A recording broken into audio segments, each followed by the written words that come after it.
Hello and welcome into the 10-Pin Alley pregame show as we are at Brighton Box Stadium in Middleton as we are getting set for the County Line Bowl. Middleton hosting Janesville Craig. Along with Eric Rogers, I am Rich Reynolds. Glad that you can join us tonight. Perfect early fall evening for football, and we have the top of the Big 8 Conference going at it tonight, 5-1 versus 4-2. Janesville Craig, though, is the team with the 5-1 record and tied for first place. Yeah, for people who haven't been paying attention to the Cougars this year, you might look at that and say, I don't know where that came from. That's a bit of a surprise, and I think it was a surprise to a lot of people who do follow football. And, for Middleton, they've suffered a couple tough losses that were either last-second losses or one-possession games, so they could easily be 6-0. But right now, a chance to win tonight gives them a playoff spot as well. Absolutely. And, we had a trivia question a few weeks ago about, hey, the top of the Big 8 Conference, and it's either the Cardinals or the Cardinals usually, Middleton or Sun Prairie. One of the cool things, I think, for Middleton, though,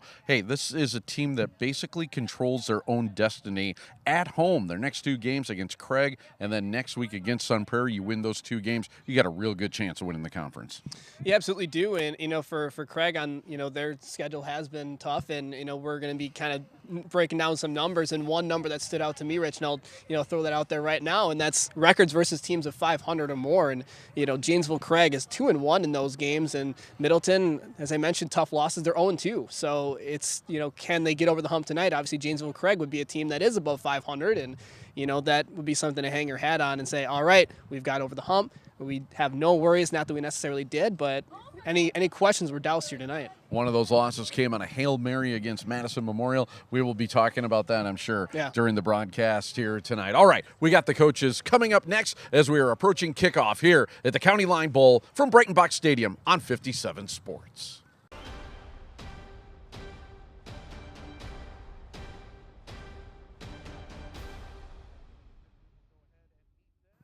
And back on the 10-Pin Alley pregame show right now as we are joined by the head coach of Craig, and that is Adam Punderson. And, Coach, thank you so much for spending time with us here. And talk about your team a little bit. Hey, a 5-1 record, sitting on top of the Big 8 Conference, tied for the conference lead. Has the season kind of played out the way that you thought it would? Yeah, we've been in a lot of close games. Early in the year, we have a pretty good group of seniors that have really led the way. We expect it's a tough conference. We've expected to be in a lot of close games throughout the year. The one loss wasn't as close, but every other week our guys have come to play. So there's a big guy, wears number 72, Keanu Benton. That's going to be on a lot of people's minds, of whether you're watching a broadcast or whether you're watching the game here from the stands. So how much of a game changer can he be? He's good. He plays both ways for us, offense and defense. If we were game playing against him, we'd definitely double team him. Offensively, he can move guys. He's really developed as a leader for our team this year too, both vocally and with his play. So guys look to him, and he kind of sets the tone for our team. Offensively, you guys love to pound the rock. A lot of ground game going on for you guys. Do you at least have to show the threat of a pass that you guys can pass a little bit to be successful against a defense like Middleton? Yeah, we definitely have some looks in the pass game that we want to get to. In the past few weeks, we've had some good looks, and we just didn't come down with them. So we've completed, I think, one pass the last 2 weeks with 3 or 4 that were close. So we definitely look to throw the ball a little bit more than I think our box scores indicate.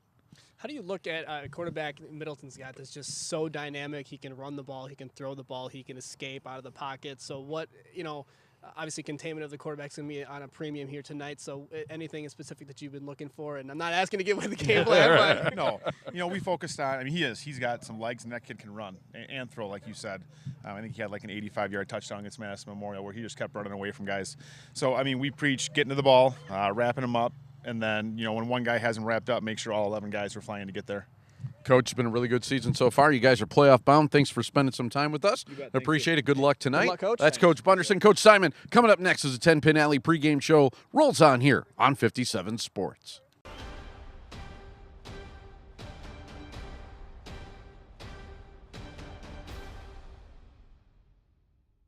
All right, we are joined now by the head coach of the Middleton Cardinals and Tim Simon. And, Coach, you guys are 4-2, but it still seems, and Eric and I were talking about it, how the conference is still in front of you. You got 2 big games coming up against Craig and Sun Prairie. How do you feel going into those 2 big matchups? Nervous as always, but we're just concerned about Janesville Craig tonight. They're a very well-coached team and have a great running attack, so we'll have our hands full tonight.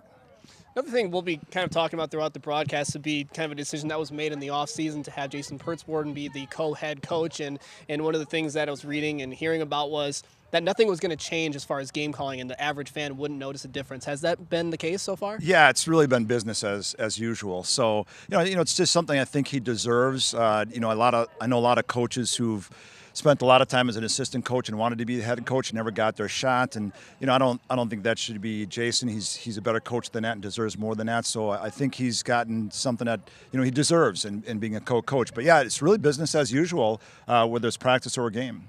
So now when you go up against Janesville, Craig, the matchup that you have tonight, you're talking about being a well-coached team. They're also a team that likes to run the football. How do you feel about stopping that tonight as your defense up to the challenge? Well, it's going to be a challenge. They're the only team in our conference that really runs a true option game. So, it's the only week that we have to prepare for it. They can control the clock very well. So, it's about getting some 3 and outs and making sure our offense gets a chance with the football. But they can easily ground 6-7 minutes off the clock if they get the chains moving. So that'll be their test. All right, well, we asked the other coach, we'll ask you. Now, big number 72, plays both ways. Keanu Benton is, can be a playmaker. So what's anything that you saw that you can kind of, I don't know, you don't have to give specifics, but what kind of things are you looking at that you can say, hey, that's maybe an area that we can exploit? I know, he's a very good football player, so there's no really weakness. He does play both sides of the ball, so hopefully we can wear him down a little bit in the second half, but he's a great player, and great players usually arise to the great game, so I'm sure he'll be a great player tonight. Coach, should be a good one. Thanks for spending some time with us. Absolutely. Yeah, good luck Thanks, Coach. tonight. Good luck. That's Coach Simon, the Blow and Smoke Tailgate Show. Straight ahead, and then it's kickoff right here on 57 Sports.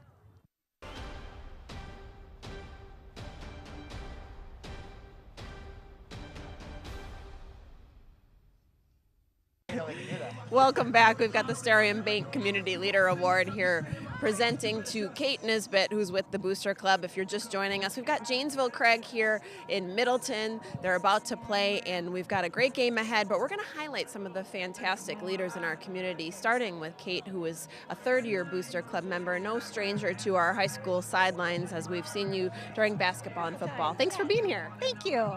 So, Kate, I want you to highlight a little bit about what the Booster Club does. An incredible group of folks here that keep the students involved in athletics. I'd love to do that. So the Cardinal Booster Club represents all 28 varsity sports here at Middleton High School. We're essentially the fundraising arm, and we allow for Middleton to then have many sports be no cut. So we keep over 1,000 kids involved in sports all 4 years. It's a great way to keep them busy and active and part of their school. The Booster Club runs the concession stands and also has a winter party in February and a golf outing in June. I've been the president, this is my 3rd year, but we have a wonderful committee of parents that represent each sport and work to volunteer and coordinate all of our activities and events. So incredible. I love seeing all the leaders that come out and really get involved in the school with the athletics, and having so many no-cut sports is really outstanding. Brian Fisher is here with Starion Bank, and you get to do the honors. Well, Kate, congratulations Thank you for this so Community much. Leader Award. On Thank behalf you. of Starion, we are really committed to community, and we love to see people like yourself so committed to your community. I appreciate it Thank you very much. Thank you. Brian and the group at Starion Bank are one of the many supporters of youth athletics that helps make this broadcast possible. So thanks for being with us. Thank you very much. And thanks to Kate. Thank you. We appreciate it. We appreciate you watching. We've got our Student Leader Award coming up next.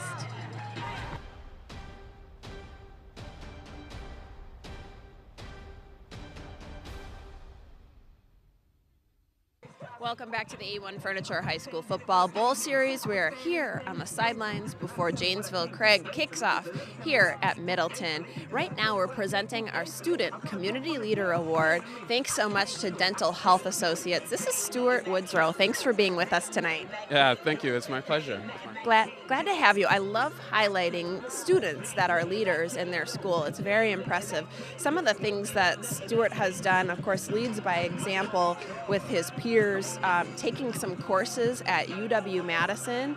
You mentioned before the break that spring was kind of your big time for leadership, as he is the captain of the track team involved in a program called Captain's Table, and just really represents the team daily and pushes them to work hard. So awesome seeing students like you out here on the sidelines. Thanks again. Yeah, thank you. It's my pleasure. And to be honest, I'm trying to recreate what the past seniors have done to me for these incoming freshmen and underclassmen.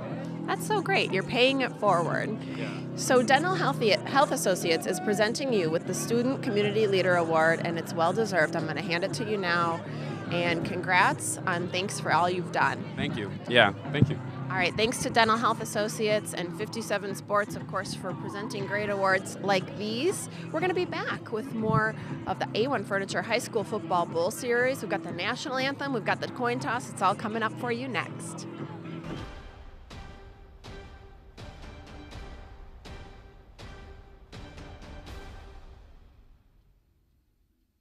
Jimmy and Mr. Tubbs, okay?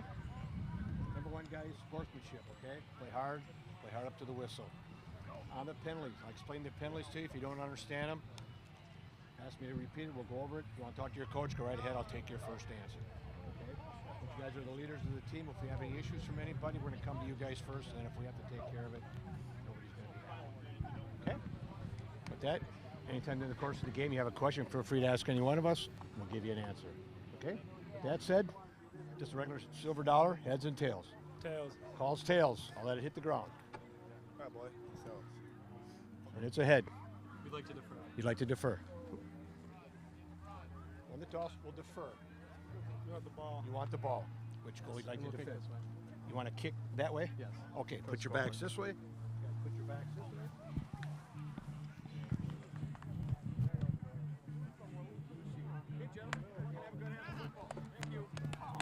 And there you have it, Middleton winning the coin toss, electing to defer. Janesville will be on offense first as this coin toss brought to you by No-Nos. Hey, coming up, it is the national anthem. That's right, 1901 national anthem. Then we have kickoff for you right here from Middleton on 57 Sports.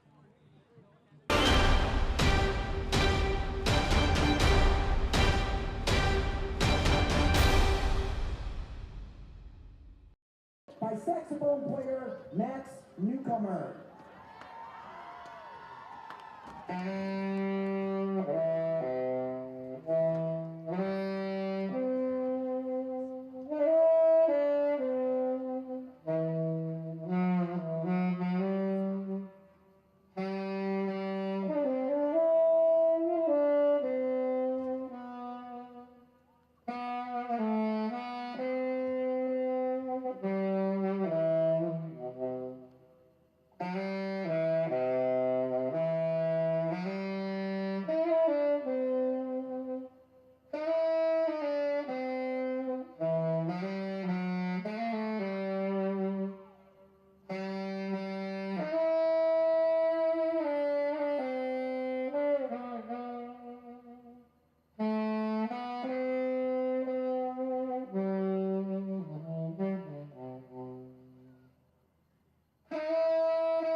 National anthem brought to us by 1901. As there we go, we are getting set for the kickoff of the County Line Bowl presented by A1 Furniture and Mattress. We'll have the kickoff next here on 57 Sports.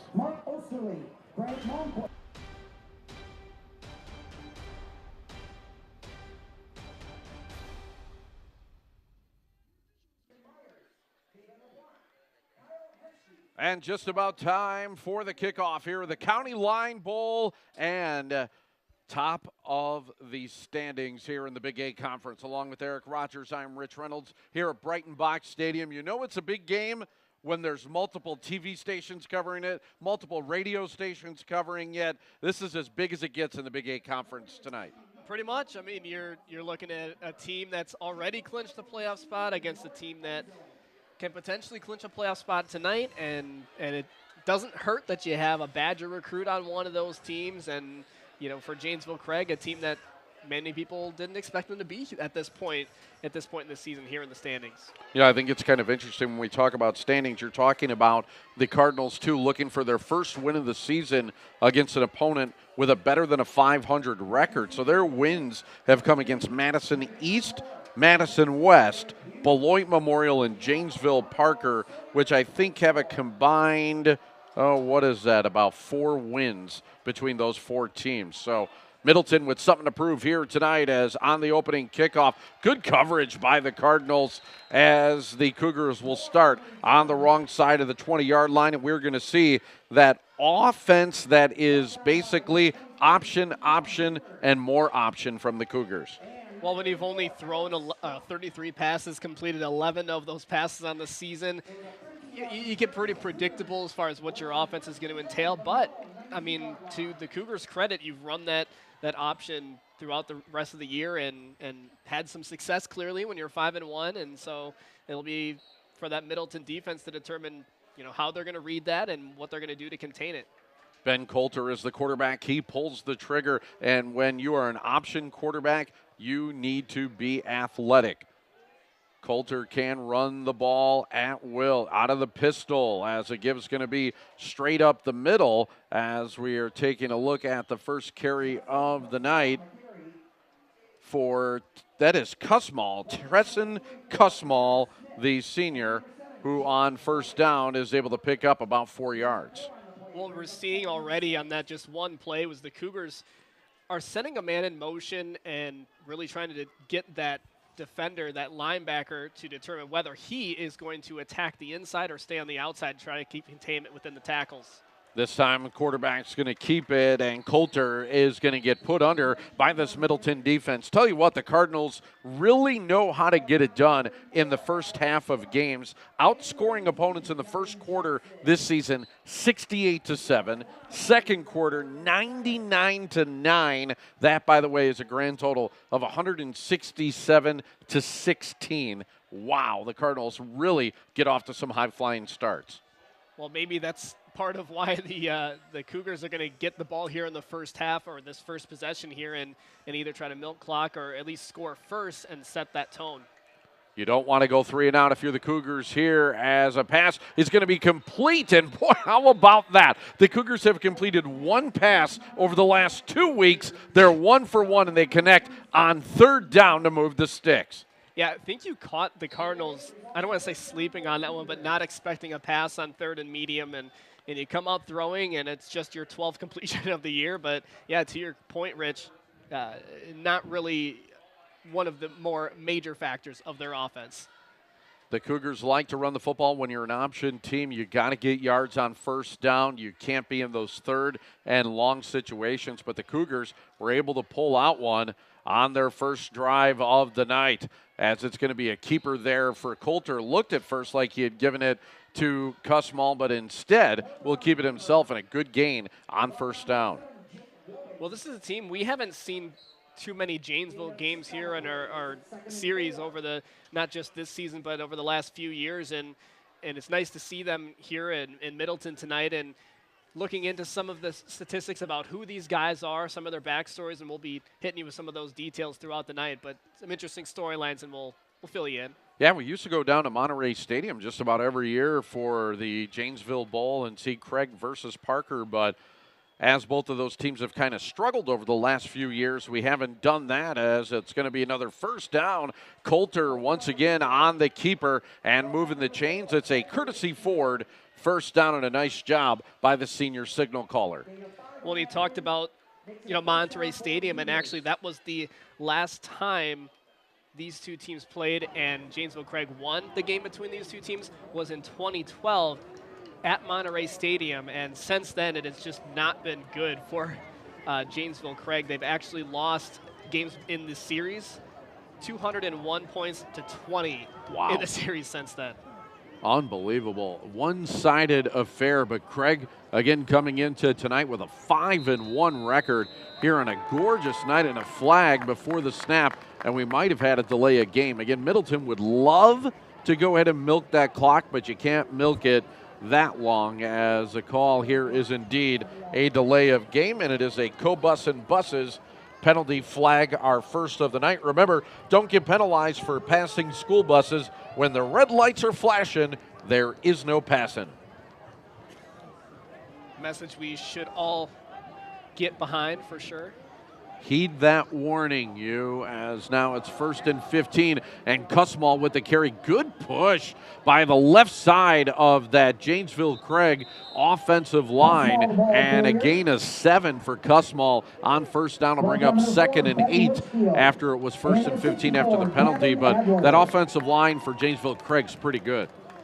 Well, we were wondering how these teams were going to match up, Rich, coming into this game. I mean, it's a team, Middleton, that's been there. It's a team, Janesville Craig, that really hasn't in recent years. They made the playoffs last year in Coach Punderson's first year.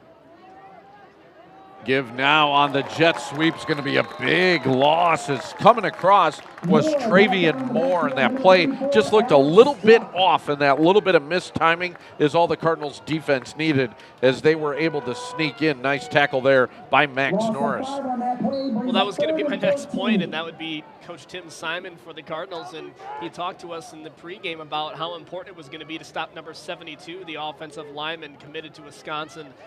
On Janesville Craig's roster plays both ways, and a big part of what this line has done, even on this drive, just a lot of those run plays. Just watch where number 72 goes and watch where the runner goes. It's usually no coincidence.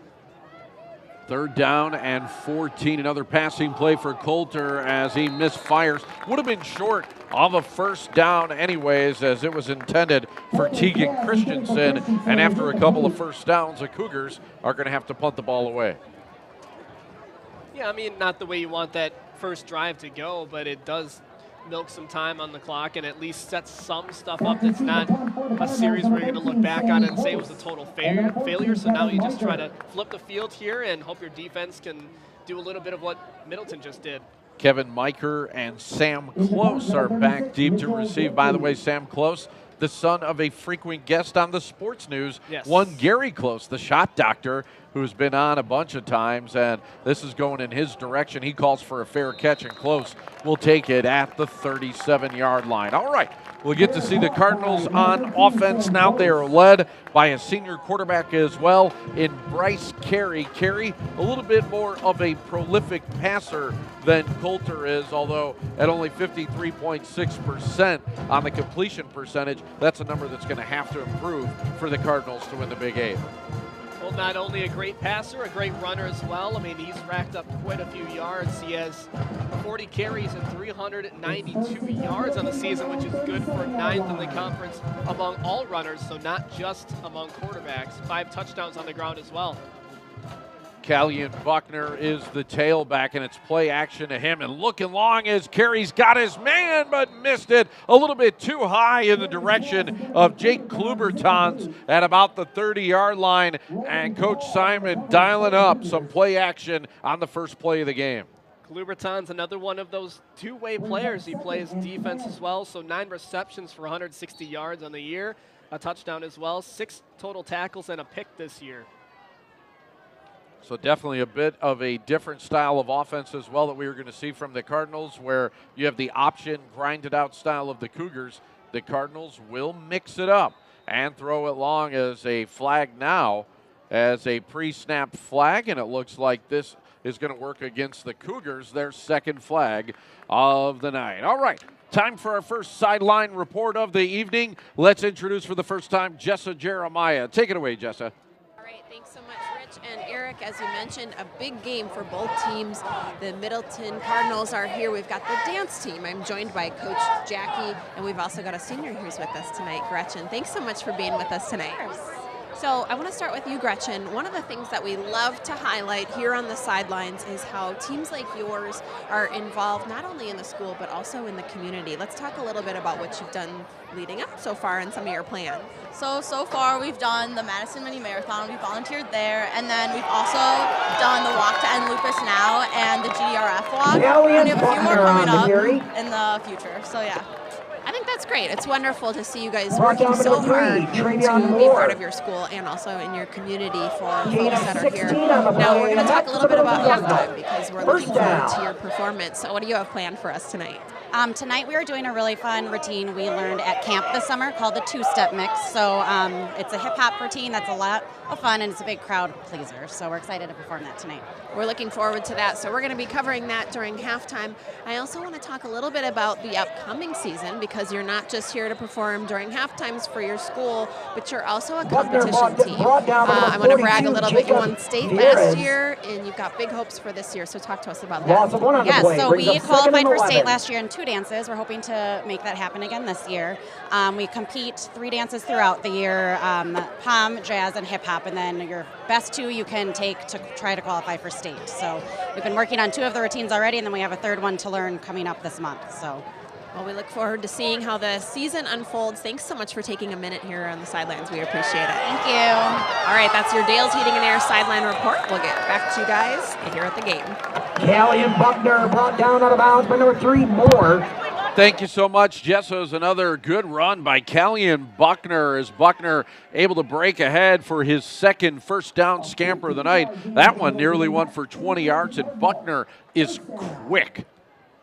I think, Rich, we're just looking for this guy. He's just so athletic and shifty, and he's got good vision. So, you know, it could just be a play away from breaking a big one and getting a touchdown. So I think if I'm Janesville Craig, I'm a little bit more on my heels now and a little bit more wary of number 25. Absolutely. Injury out on the field. We'll step aside. First drive of the game for the Cardinals. No score in the County Line Bowl on 57 Sports.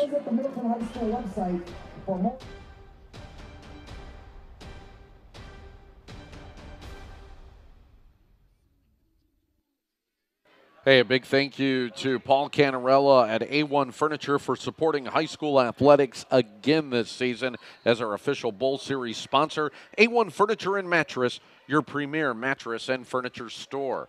We thank you for joining us. Just getting going here on a gorgeous late September evening here in Middleton. First drive of the game for the Cardinals after the Cougars were stopped, and Callian Buckner is going to try the left side and have some success going forward. Then the ball comes out late.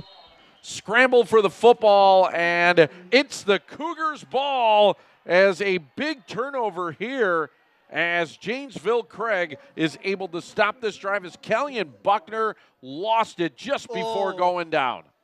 I'm looking at this stat line right now. 87 carries coming into this game, 740 yards. Oh, that's his first fumble of the year, by the way. Wow.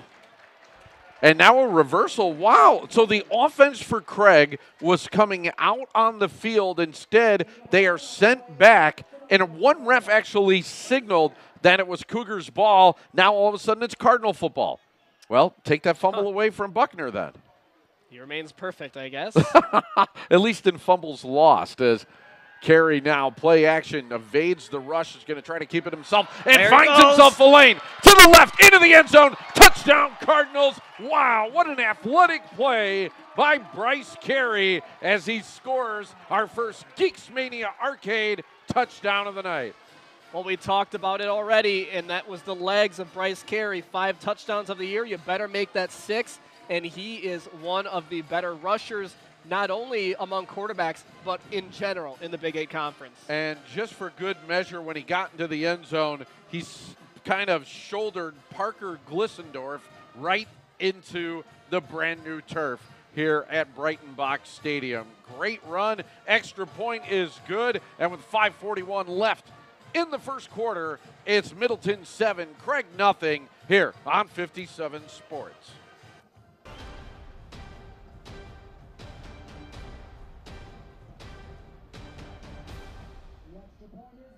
Wow, what a reversal of fortune. It looked like that Middleton had turned the ball over. Kelly and Buckner with a fumble. One ref had signaled Craig football. The Craig offense is running out on the field. Not so fast. They reverse it. Middleton on the very next play gets the touchdown scamper from Carey.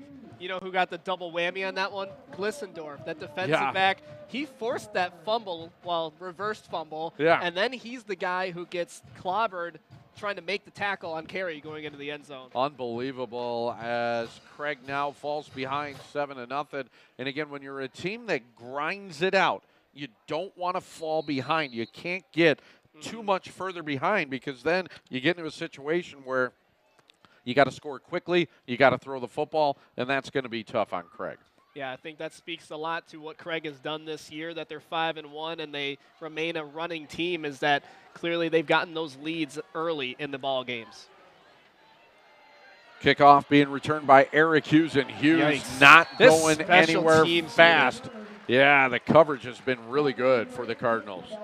I mean, that's the second time they've been stopped inside the 20 on 2 returns, and this one not even close to the 20, so terrible starting field position for Janesville Craig. A long way to go to make up that touchdown. Long field to work here for Coulter and company coming out on their second drive of the night. By the way, would like to thank 1901 Mechanical and Plumbing, world-class HVAC, plumbing and mechanical contractors serving customers all across Wisconsin and the Midwest. Out of the pistol, Coulter rolling right, looking to throw the football, and does as he completes it up to Cussmall in a gain of 5 almost on first down. And I tell you what, right there, that play almost seems like it's an extension of the running game. Yeah, you take those high percentage passes, it's just quick dump off passes, and it's not going to really be too impressive on the stat sheet. However, it might be throwing Middleton off their game plan, just because percentage-wise, they've already had more passes attempts this game than they've had all year. Yeah, and that was something that Coach Punderson told us was a possibility. He liked some of the pass looks against Middleton. He's going to like this too, as Cussmall rumbles forward for a first down, the third of the night for the Cougars. Yeah, just a lot of movement in the backfield, and just some of that stuff is, I don't want to say causing confusion for the Cardinals, but it just has one more thing you're keeping your eye on as the defender as the play develops, and sometimes when you have that running back going behind the quarterback, you give it off to the fullback, he follows his block, and it's 5-6 yards before you even realize what happened. First down now, Cussmall with the carry, still fighting, trying to get to the 25. He's going to be just shy of it on a pickup of maybe about 3 yards right there, as the Craig offense trying to work the belly, if you will, of the Cardinal D. A similar play setup than we saw just a play earlier, and now we see a couple of receivers go out wide. Magnus Jensen is split out wide to the near side here on second down.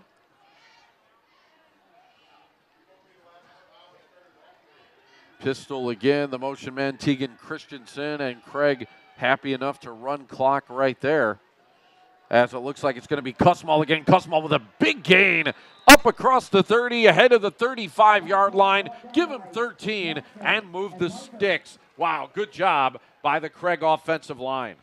Yeah, Cussmall last week at Madison East had 26 carries for 131 yards and 3 touchdowns. He has 9 on the year, which ranks 3rd in the Big 8 Conference.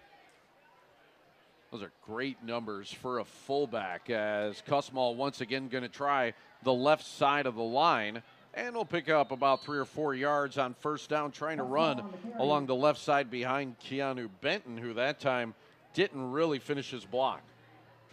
Well, I'm looking at the competition, or the comparison rather, between Cussmall and Buckner for Middleton, and they're just two differently built kind of guys, but they both have the same type of running style. It's sort of, that power type of run up the middle, but then they'll occasionally break one out to the outside. So we'll see if Cussmall does that here. Kind of one-cut backs, if you will, as Coulter behind center. This time he's going to keep it himself and scampers forward for a first down, and then gets drilled into the turf at the 45-yard line. But this is a drive that started way back at the 10, and a nice job by Janesville Craig right now of moving the chains. Well, I like this about high school football, Rich, and that's this. We see a lot of different types of offenses, and I like to see the option, the triple option, some of the flex bone stuff that we see across the league, and it just makes for creative, different stuff that your eyes have to adjust to just as broadcasters, and so I can imagine as a player it's pretty interesting as well. Coulter looking to throw once again. Instead, is going to pull it down and run, and why not? Wide open spaces to the left side and another first down. And I am liking what I am seeing out of Ben Coulter. He's only 5'9", but dude can run. I was looking at this, and we talked about it this year, Rich, and that's those RPOs. I don't think that was an RPO. There was no run-pass option. It was just, I don't like what I see. I'm going to run off to the left side. That's where there's no defenders, and find some green grass, pick up the sticks. And a good read there by Coulter is now all of a sudden they're checking out the spot of this football. And on the replay, it didn't even look like it was close as he had ran past the sticks over there. So, yeah, indeed, there we go. Now you got it. We saw that on TV. We knew that it was a Courtesy Ford first down. Courtesy Ford is your new truck destination. Remember, at Courtesy Ford, it's courtesy that counts. And maybe the stats just haven't been updated on the online sheets, Rich, but those are his first 2 rushing attempts of the season. Is that right? For Coulter. I mean, as far as if stats are updated, but definitely has the ability. Absolutely. First down and 10. And Kussmaul now with the carry as he's going to get piled up after a short gain. Well, we would like to thank 10-Pin Alley as well. More than just bowling, you can watch all Packers, Badgers, Bucks, and Brewers games at 10-Pin Alley in Fitchburg. Let the good times roll. We think about how far Coach Punderson has taken this team, and it's his second year. He's 9-7 in his 2 years. He did lead the Cougars to a playoff appearance last year. They were 4-5 before falling to Franklin in the first round. He's a former quarterback at Janesville Parker, and now he's coaching Craig. I always thought that was quite the rivalry, as no room there again for Kussmaul. Again, we've done a few of those Parker-Craig games. One of the cool things is Monterey Stadium right there on the river, and one of those did-you-knows there that the Green Bay Packers actually played an exhibition game there. I think it was 1959. Bart Starr playing on that field. Was that regulation size at the time? I feel like that's not quite NFL size. It is NFL size. It just shows you the popularity of the NFL and how much it's amazing. Grown that you could have had an exhibition game at a high school football field at one point in time. A timeout now by Craig, and we'll go ahead and take it with them. 7-0 Middleton in the County Line Bowl here on 57 Sports.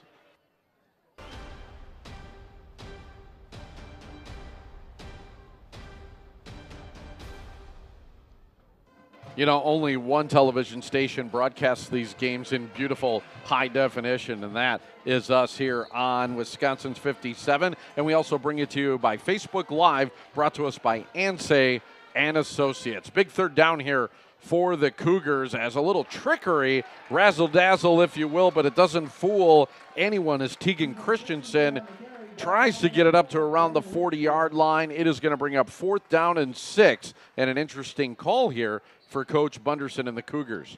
Yeah, Tegan Christensen, another one of those guys that plays both ways. 35 carries on the season coming into tonight. Not a ton of play in the running game as far as yardage is concerned, but you know, you put him on a play like that, you just don't know if he's going to break one off, because definitely plays DB as well, so he's got the speed. Cougars going for it as Coulter is going to air it out, and it's incomplete. He had a man who had his hands on the ball, looked like Kwame Harriel out there on the far left side. He couldn't hold on, but it might not have mattered anyways. A flag is down. Illegal man downfield. That'll be declined, and Middleton will take over. Wow, it looked like Harriel should have brought that one in. He did not, and it would have been nullified anyways by an eligible receiver downfield.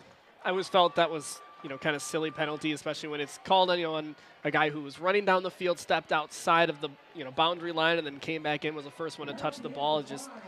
But at the same time, I guess it's better than letting it be intercepted. But tough break there, and for Janesville Craig, a drive that was pretty promising. It was moving along nicely until Middleton decided, we don't want you to get inside our 40. Cardinals now looking to come back on their second drive of the night. And Buckner, nice little move to the left, scampers back to the right a little bit. Now he's free down the left sideline all the way to the 25-yard line. Actually, it'll be the 26, so a pickup on the play of 33 yards for Buckner. Tegan Christensen, the man on the tackle there, saved a touchdown and definitely would have broke this game open early. And Buckner is just on a mission here. But this offensive line is opening up gaping holes. And nice shifty moves and speeds from Callian Buckner. Buckner, a 5'8", 150-pound junior. Very slight of frame, but is showing up big here tonight. Carey, play action, looks right, has a man out in the flat. It is complete as he hits his tight end, Max Schlicht, his first catch of the night. And Schlicht on the year has now his 6th catch of the season. Yeah, Max Schlicht, he's 6'6", 201 pounds. He did miss all of last year with a torn ACLs. For him to come back and be able to have an impact on this offense, yeah. And the crowd will send the Cardinals off to some applause here as at the end of the first quarter, Middleton leads it 7-0. You are watching the 2018 County Line Bowl presented by A1 Furniture and Mattress, and you are watching 57 Sports.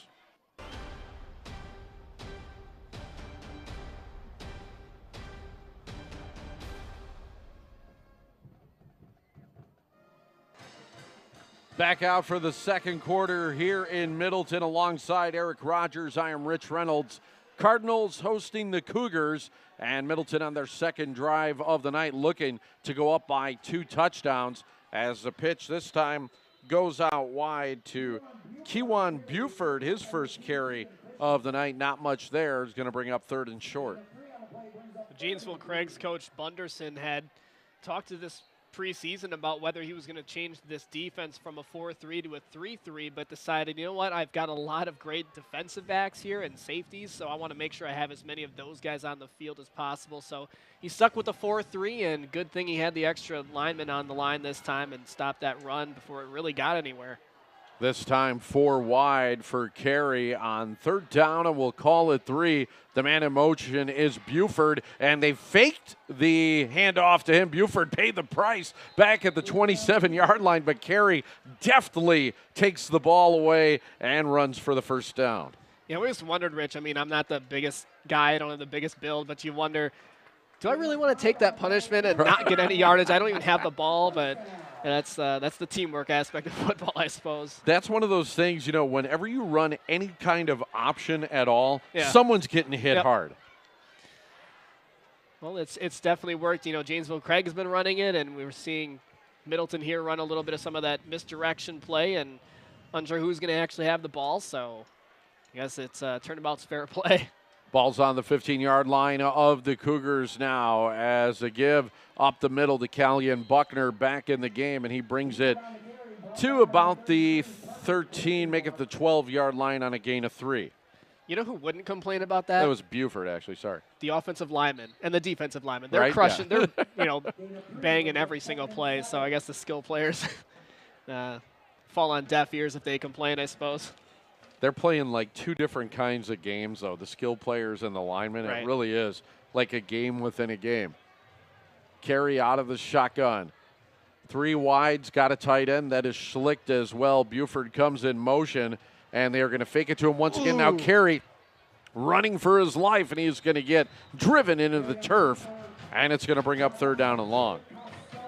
Well, 3rd down and long is it's a good place to be if you're Janesville Craig, and for Middleton, you're thankful as well, because that certainly could have been a sack. As Keanu Benton broke into the backfield and nearly had Carey by the shoelaces, and we've seen on more than one occasion, at least on film from earlier in the year, Benton just is double teamed on every single play, and he's busting through those. He's pushing the line, and he's just a game changer. Yeah, I think you have to do that on every single play. He did have a tackle for loss earlier in this game in the first quarter. Now 3rd down, and we'll call it 8 as Carey's going to take a timeout as just couldn't get everybody lined up correctly. All right, we'll come back for the 3rd and 8 after this. You're watching the County Line Bowl on 57 Sports.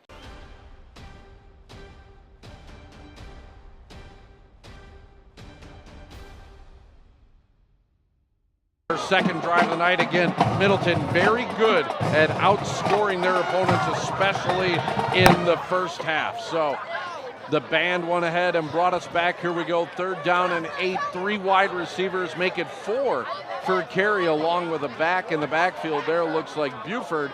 Carey looking to the left side now, scrambling for his life, throws in and out of the hands of Schlicht at the 2-yard line. Would have been good enough for a 1st and goal, but instead Schlicht is unable to hold on. Good throw. Janesville Craig knew that was going to be a passing down. I mean, they had a nickel defense in there. And goodness, just a lucky break for Janesville Craig that ball was dropped. So 4th down, it's going to be a field goal attempt here for Sawyer Pertzborn. Pertzborn on the season has connected on 5 out of 6 field goals. This is going to be from 30 yards. And we'll see if he can connect here. Good snap, kick is up, has the distance, and it split the upright, and good. Sawyer Pertzborn connects from 30 yards, Middleton up 10-0, and once again we're going to set it down for another sideline report. Here's Jessup. All right, taking a break from the excitement, we are joined by cheer coach Christina Griffiths. She's with Middleton Cardinals. Thanks so much for taking a minute with us. Oh, no problem. It's great to be here. I especially appreciate it because this is a moment of celebration for the cheerleaders, so you're having to step aside and talk a little bit about what they're doing. But first, let's talk about this team, a fairly young team. Yes, about 3/4 of our team are freshmen and sophomores, so we're really young and building right now. Great way to have some opportunity ahead of you. And you are here tonight, of course, cheering on the Middleton Cardinals. I'm right next to you guys, so I get to see it firsthand. You cover football and basketball, is that right? Yes, for all of the football games and home basketball games.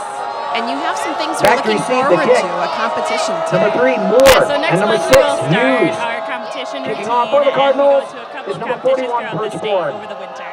Well, we wish you luck in your competition season, and I am looking forward to the rest of the game as I get to enjoy you here by the sidelines. Thanks for taking a minute with us, Christina. Thank you so much. All right, we'll get you back to the game. Here we are at the Dane County Bowl.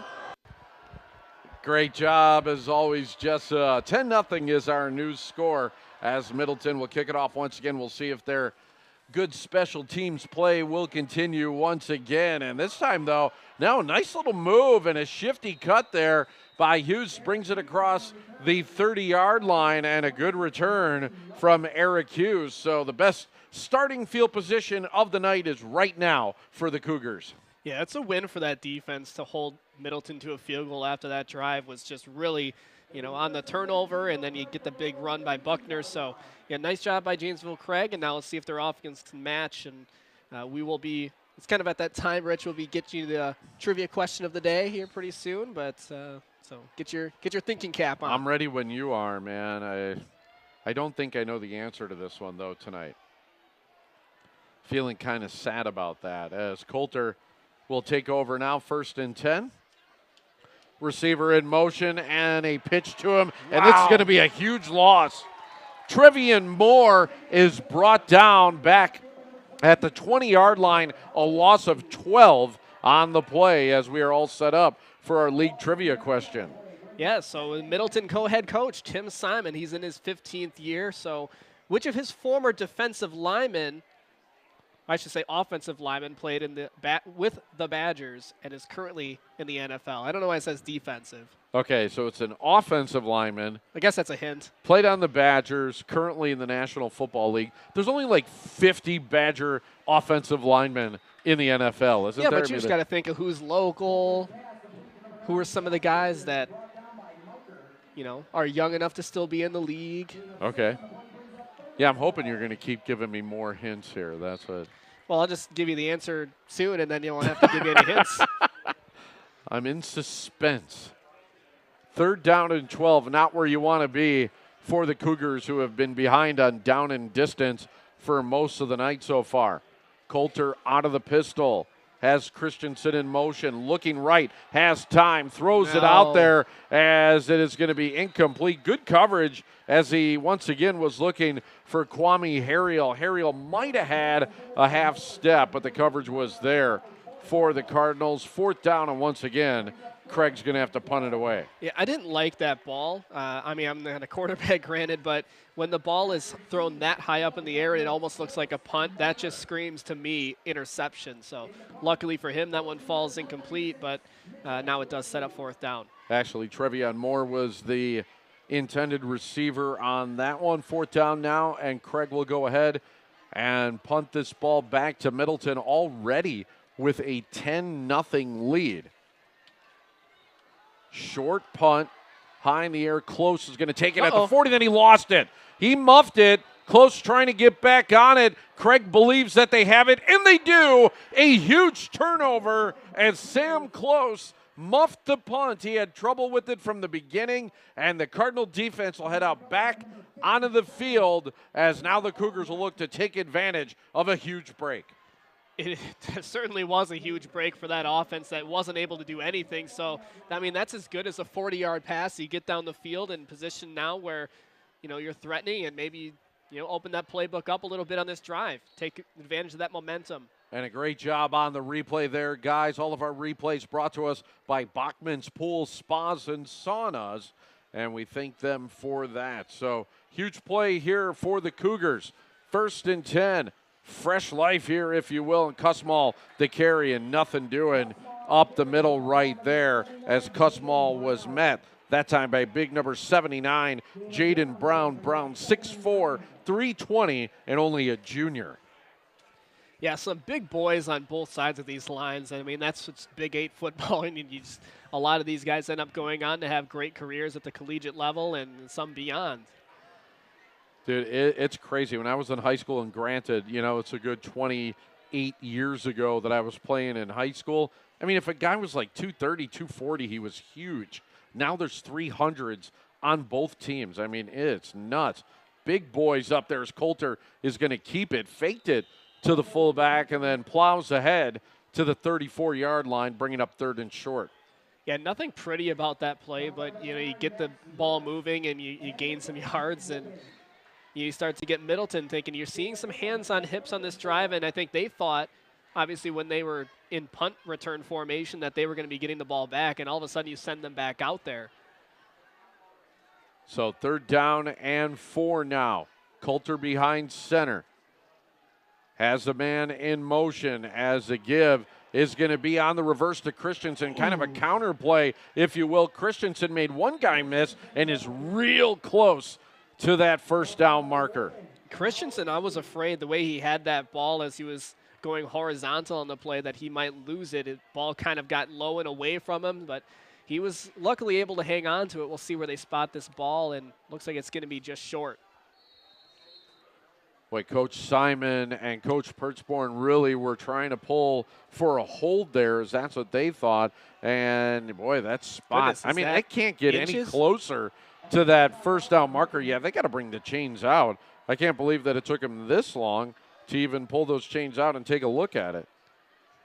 Well, that was Keanu Benton, who was the last man to get to the ball carrier, and did he tackle him just short? Was that, can't tell by the angle, but Janesville Craig's sideline looks like they're jumping a little bit, so that moves the chains. Yeah, by the width of a hair. I mean, that is as close as you can get to a 1st down and not actually get a 1st down, but Craig does indeed move the sticks, and it's 1st and 10, 5.5 minutes to go in the 1st half. I'd take a shot at the end zone here if I'm Craig. Well, maybe not anymore. And a pre-snap penalty, and boy, these will kill you. This is already going to be the 3rd accepted pre-snap penalty against Janesville Craig, and you just can't have this if you want to beat Middleton on the road.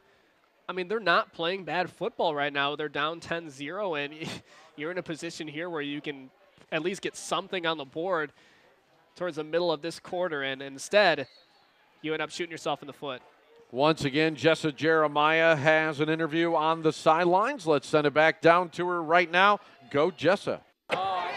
Here we go. Here's a sideline interview. We've got Bob Jowers here from Middleton Cardinals, the AD. Thanks for taking a minute with us. Sure, glad to be here. Well, glad. Thanks for having us. We're always glad to cover Middleton. A big game here tonight. We're going to talk a little bit about some sports outside of football, too. You guys have a lot of bragging rights this year, as I understand, in the state ranking. Yeah, we've really been doing good this fall so far. A lot of season left, but out of the 10 teams that we have playing, we have, I believe, 7 in the top 10. It's in the state rankings right now, so kind of exciting. And this is one team that's really doing a nice job near the end of the season here, so we're excited. One reason might be, of course, there's some great coaching and great things happening and staffing, but also the participation level is high, I understand. Yeah, well, everybody's, we have about 823 kids out for fall sports, which is amazing. That's the most we've ever had by about 50 kids. And we have a lot of participation in the stands. All the kids out there, look at that. On cue, of course. I love it. Lots of fans out here supporting. Another group of folks supporting you guys is the Booster Club. We had an opportunity to touch base with them, and they got the opportunity to talk about how so many of the sports are no-cut sports here. So a great program here in Middleton. Your homecoming is next week. Wanted to mention that, and you've got a new field outside behind us. Right. We got this installed this summer. It looks great. Hopefully we'll keep playing great on it. Yes, next week is homecoming. We play Sun Prairie. Hopefully we can get by the Cougars of Janesville here. And Sun Prairie will be a good test for us as well. We have some fun activities. We have our Powder Puff game, which goes on Wednesday night, and then a big pep assembly. And it's a great American rivalry week game, so we'll be excited for it. Well, we look forward to seeing how things unfold both tonight and as the season continues. Thanks for taking a minute, Bob. No problem. Thanks for having me. Thanks to Dale's Heating and Air for that sideline report. We'll get back to the game. And on the last 2 plays, Janesville Craig converting a 3rd and 11 to Travion Moore, and then wide open, Kwame Harriel for the touchdown. And the Cougars are back into this football game, taking advantage of that muff punt. Well, that's exactly right, Rich. I mean, turnovers, create opportunities, and not only that, but you convert that one pass that was nearly not a first down, and you had 4th and centimeters, and then turns out that you get the first down, you get a couple of big plays and a touchdown, and you're right back in this ball game. The extra point is the cherry on top. Janesville Craig responds and pulls to within 3 at the County Line Bowl on 57 Sports.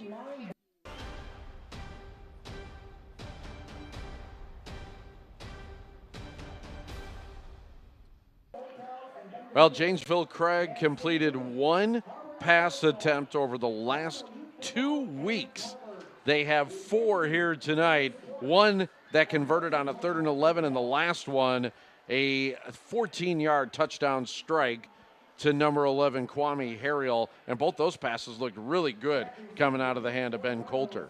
Yeah, I wanted to talk with Coach Punderson a little bit more candidly about what this offense was going to look like tonight, considering they knew, they're obviously a running team, but Middleton knows they're a running team, and they're great at stopping the run. So I was curious to find out if they were going to sling that ball a little bit more, and he didn't say anything about it, but it sure looks like he was intending to do that tonight. Yeah, you just cannot be one-dimensional against a team like Middleton. They are just too good, and Craig proving that they can throw the ball around here a little bit tonight, as a kickoff now is going to be taken. That is not close. That is Kevin Miker, and Miker makes a move and brings it across the 35-yard line, and back come the Cardinals on offense. So Janesville Craig 5-1 on the year. Their only loss was to Sun Prairie. In that game, they lost 49-0. But you were talking about a team that's done well against teams with a record of 500 or better. They beat Verona 26-20 in what was really one of the more pivotal games of the year. That's the game right now that's keeping the Wildcats out of first place and has the Cougars in it. Well, you had that. You had some losses, or at least Madison Memorial lost this last week, and it ends up having that 3-way tie, and now Middleton here looking to put their name in the discussion. Play action, and it's Klubertons coming down with the football at the 28-yard line. That was the exact same play they ran on the first play of the game, and this time, though, instead of overshooting his man, carry to Klubertons goes for 42 yards. That's when you circle in your playbook after you run the play and you have the separation you're looking for, and it's just a little bit of a, not quite where you want to place the ball. You circle it and say, we'll come back to it. They came back to it, and now look at this scoring position here again. First down now, they give us to Buckner, and wow, great play as the run blitz was definitely on, and that was Jarrett Costello that shot the gap and brought Buckner down for a loss. It was certainly, some impressive defense, and Costello, he was injured last year, had just one tackle. He was 37 tackles this year coming into tonight, which was third on the team.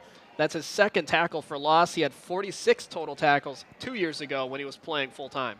And a well-diagnosed read there by Costello. 2nd and 13 carry, dropping back, sets up the screen. Callion Buckner with a little bit of room, but a good job of closing, grabbing Buckner from behind by Sam Smith. That was a tackle that stopped a real big gainer.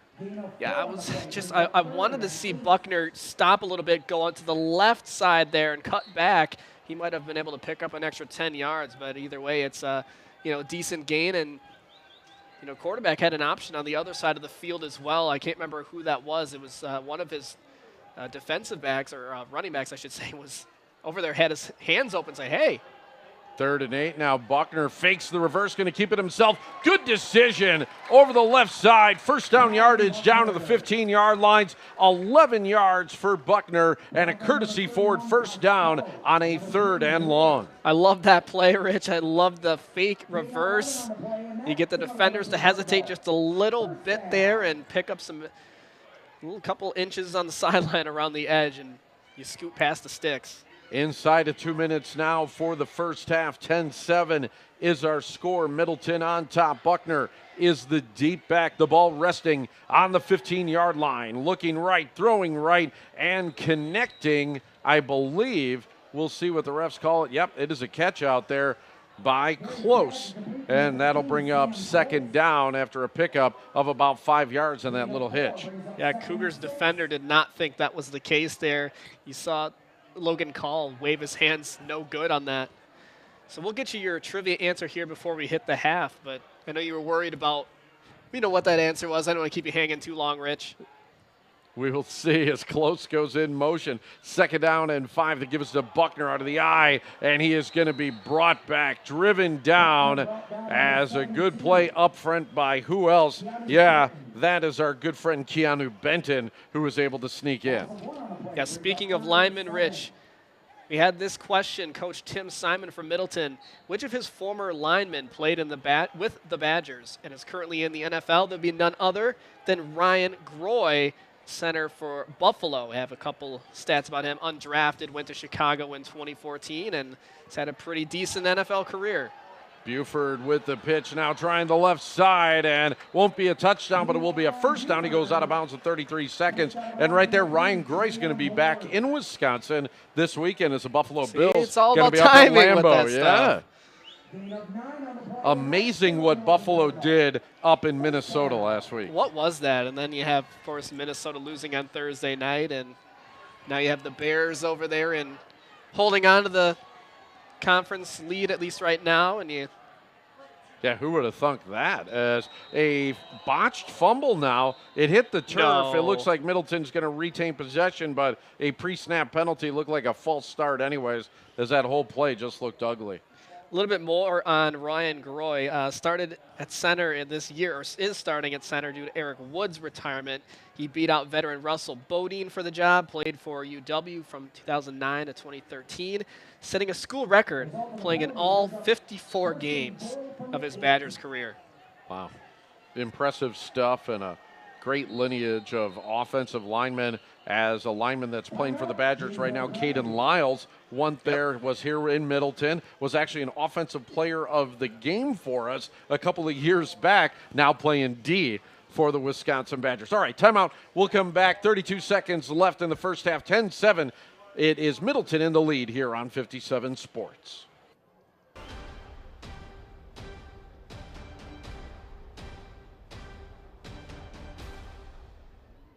Badgers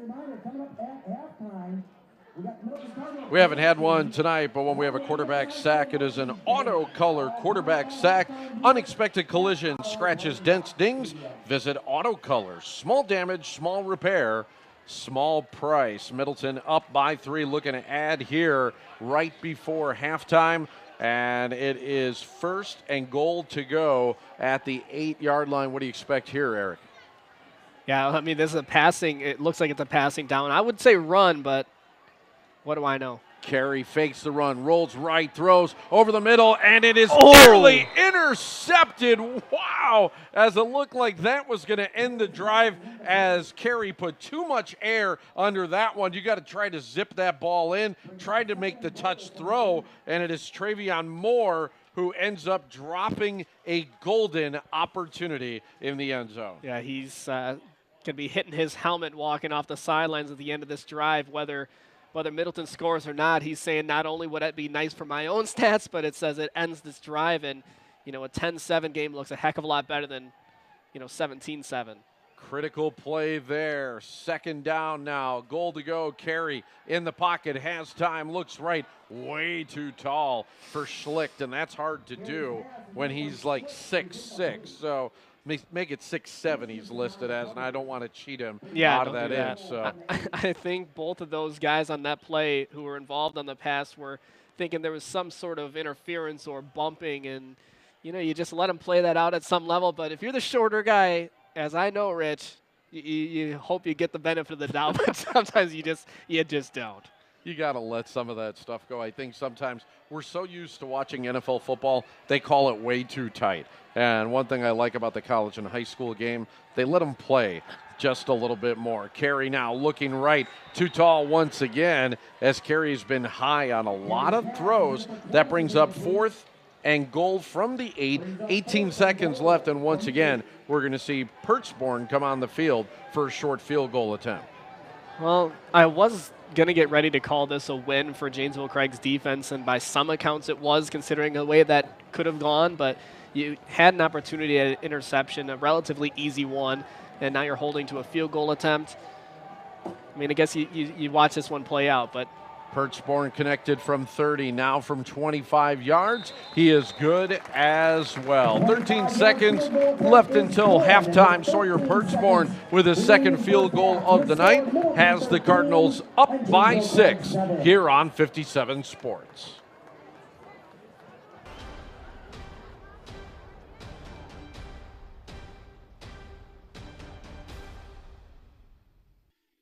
Remember to stick around after the game. We will have the Rosen Nissan plays of the game. Remember to take a spin in the new Nissan Kicks. That's the one, right? That's the one. That is the one. Rosen Nissan of Madison right off the belt line, putting the community first. All right, 13-7 Middleton. Pretty well played first half here, but a fortuitous half for the Cardinals. They had a turnover that was reversed on a fumble that it looked like Craig had, and then Middleton got it back. And then an interception dropped in the end zone by Travion Moore. Otherwise, this could be a different score right now. Yeah, some missed opportunities by Janesville Craig. They had that turnover on downs, and they certainly had an opportunity here to be leading in this game. And, Middleton's played better than Janesville Craig so far, but I guess you can say there's missed opportunities on both sides. So, we got a 1-score ball game, and you head to half, and you feel like, second half, anything can happen. Cardinals will be getting the ball to start the second half, in case you're wondering about that. And it looks like Janesville Craig is going to be content to just go ahead, take a knee, and move along to the second half. Well, this is one of the most competitive first halves of football that we have seen all season long, and nice to see when first place in the Big 8 is on the line, at least for the Janesville Craig Cougars. All right, 13-7 is our score here at halftime. Middleton in the lead. Time now for our halftime show. Let's send it down to the sideline. Standing by is Jessa Jeremiah. That's right. We are gearing up for a big halftime show, as you can see by the folks who are walking through getting ready. We've got Prairie Land Towing, who is presenting our halftime show tonight. We've got the dance team. We've got the band. We have lots of great folks who are going to join us here for interviews. I hope you stick around. This is the County Line Bowl, brought to you by A1 Furniture and Mattress. Halftime coming up next.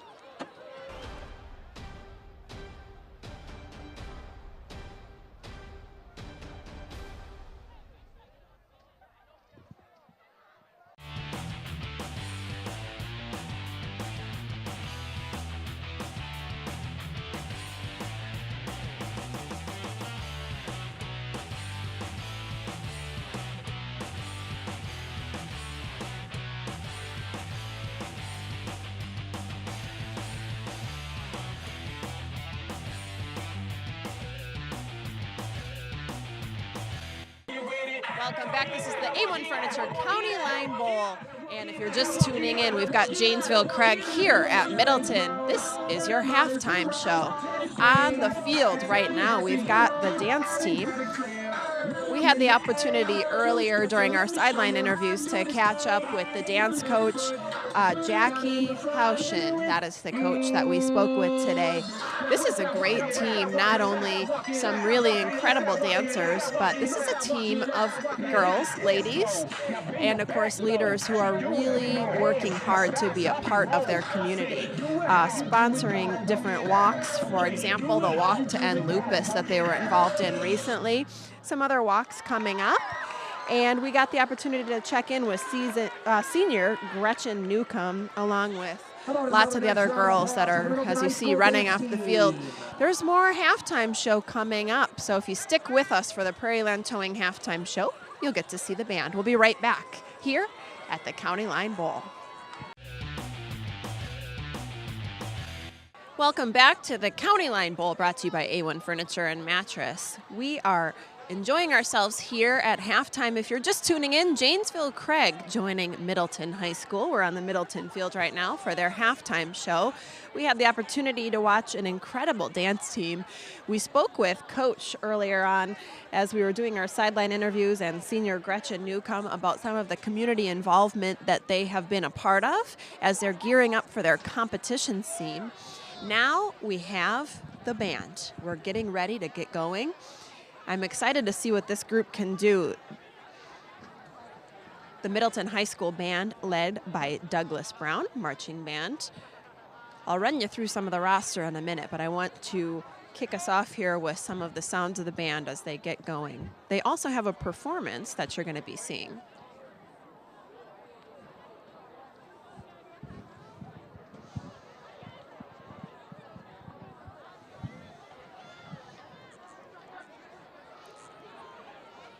We're here at Middleton High School. Next week is Middleton's homecoming, a big game for Middleton as they are playing Janesville Craig tonight. Please welcome the marching band is getting ready to go. The band will be performing at WSMA in just a few weeks. And tonight we're going to witness their 2018 Middleton High School marching field band show. here on the field, getting ready to gear up. Again, the Middleton High School marching band is led by Douglas Brown. I'm going to run you through some of the folks that you're seeing on the field right now. This is a big marching band. We've got, I'm going to apologize in advance if I get any of these names wrong, as this is a big roster, but we've got Piper Bailey, Olivia Boat, and Torin Braun all on alto sax, alongside Megan Chandler, Trevor Chow, Samuel Eggert, Elizabeth Engel, Malia Fossler, Cole Ferguson, Sam Gustafson, Clay Kaufman, Emily Keebler, Andrew Kruk, Genevieve Kubsch, Anastasia Martinez, Caitlin Moorbacher, Brian Mondi, Lily Pritchard, Amanda Roche, Amana Saleh, Nathan Shaw, Laura Stewart, Nora Wallach, Nate White, Rachel Yu, Harley Birch, Monique Smink. That just rounds out the alto sax group. So as you can imagine, this is a large group. That's just alto sax.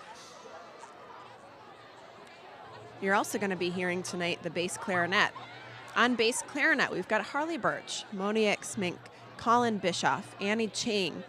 We're going into clarinet now. Quinn Harris, Anna Jordan, Anna Keebler, Ashlyn Larson, Sophia Limborn, Paige Olson, Sophia Patton, Serene Ravel, Grace Roschalt, Allie Schallmeyer, Phil Smith, Grace Streets, Amara Toffner, Emily Chormy, Susanna Zhang, Amanda Zhu. That's the clarinet group. So boy, this is a very large marching band, as you can see by how much of this field they are taking up. A nice performance as they've got some performers on field with them. A well choreographed routine. I understand this takes a lot of hours of practice to execute. Now the folks that you're seeing on the field in purple and black, they're part of the color guard. So they are working in conjunction tonight with the marching band. Some of them also dancers.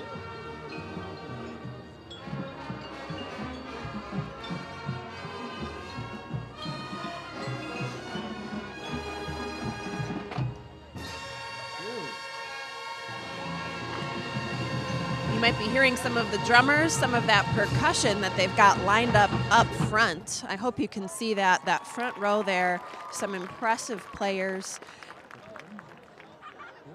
We've got bass, we've got crash cymbals, of course snare, one of those sounds you can pick out of the crowd.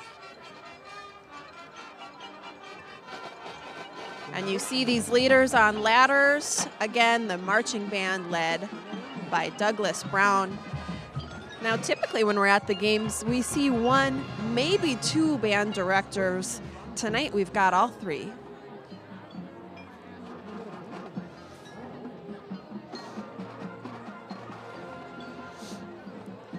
Gonna mention some of the other players that we have on the field. We've got a large flute section. Mara Allen, Darshi Balaji, Maggie Carey, Ashwika Chavan, Cheyenne Helverson, Jessica Hansen, Ella Hirsch, Molly Keebler, Leon Lewis, Abby Mangus, Catherine Metrica, Cole McComb, Lydia McIntyre, Ellie McLay, Zinnia Nee, Karen Raval, Madison Zhao, Alex Ashley, Max Follett, Holly Fullerton, Henrik Gruitt, Cole Hazlitt, Ellie Kosick, Lucas Miller, Akshita Patniak, Elizabeth Schink, Nicholas Steele, and Callista Whitehead. So again, lots of flute players, lots of horn players. We saw the percussion and some incredible color guard performances. So we have more halftime show coming up for you. We're going to talk to some of the students here at Middleton, and we're also going to talk to some of these impressive band members. That's all coming up on the break. This is your Prairie Land Towing halftime show at the A1 Furniture County Line Bowl. We'll be right back.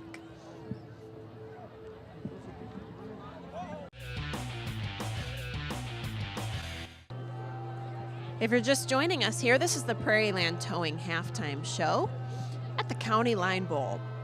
We've got Janesville Craig here at Middleton. Middleton's halftime show has been impressive thus far. We saw the dancers.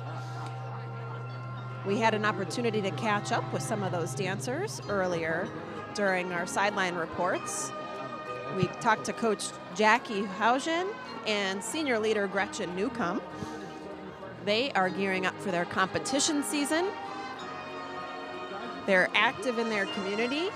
And what you're watching right now is the marching band. Marching band led tonight and every night by Douglas Brown. I think we pointed out earlier in the halftime show the three leaders that are here directing this evening. A large task for a large band.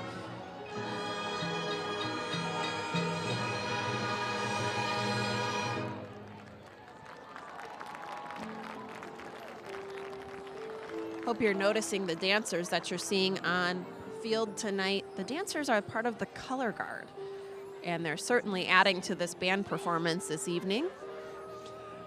The stands tonight pretty well packed, watching this halftime performance, gearing up for homecoming next week, and a big game here for Middleton.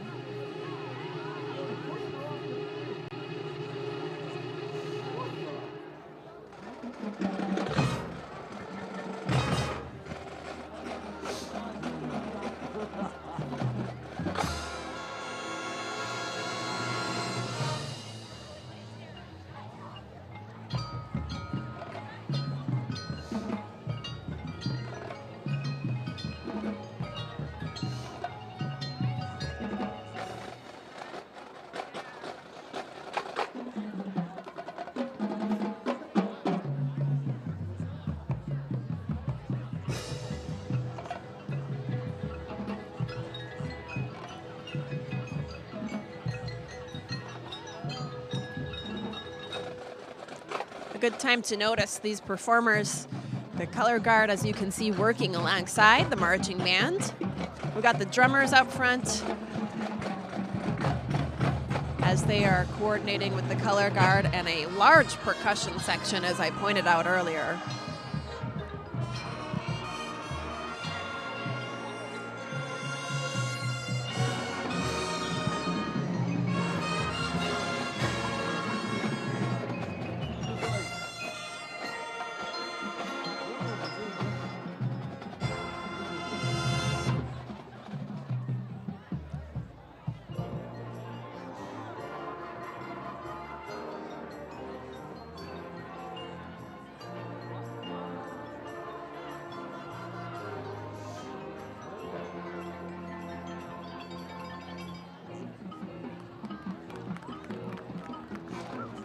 As you guys are seeing this performance, I hope you're taking note to the male and female duos that are dancing on the field, really working together. A lot of preparation goes into these halftime performances.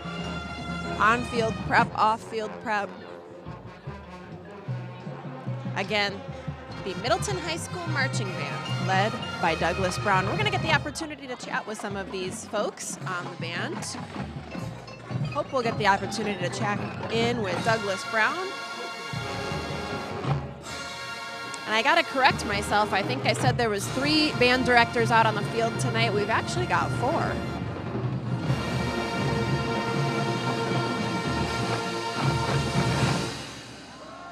We're going to take a little bit of a break. An incredible halftime performance presented by Middleton High School. Thanks so much to Prairie Land Towing. We're going to chat with some of the students here after the break. So stick with us here at the County Line Bowl.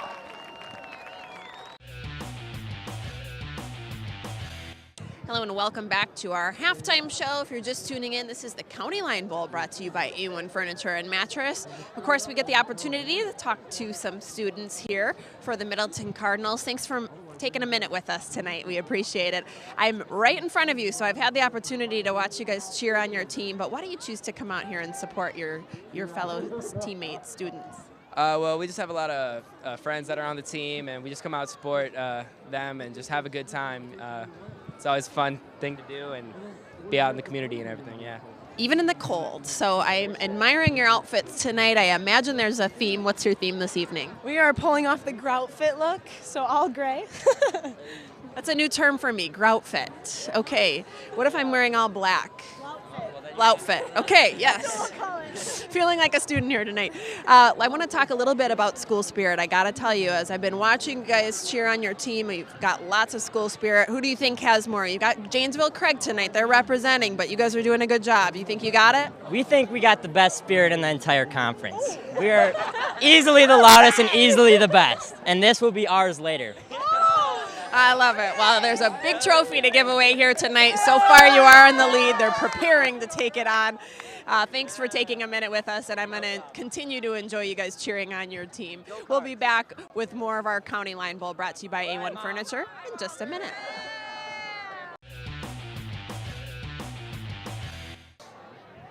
Welcome back to our halftime show. This is our County Line Bowl. We've got Janesville Craig at Middleton. This is our last halftime interview, and it is a great one to end on because I certainly enjoyed the performance by the band this evening.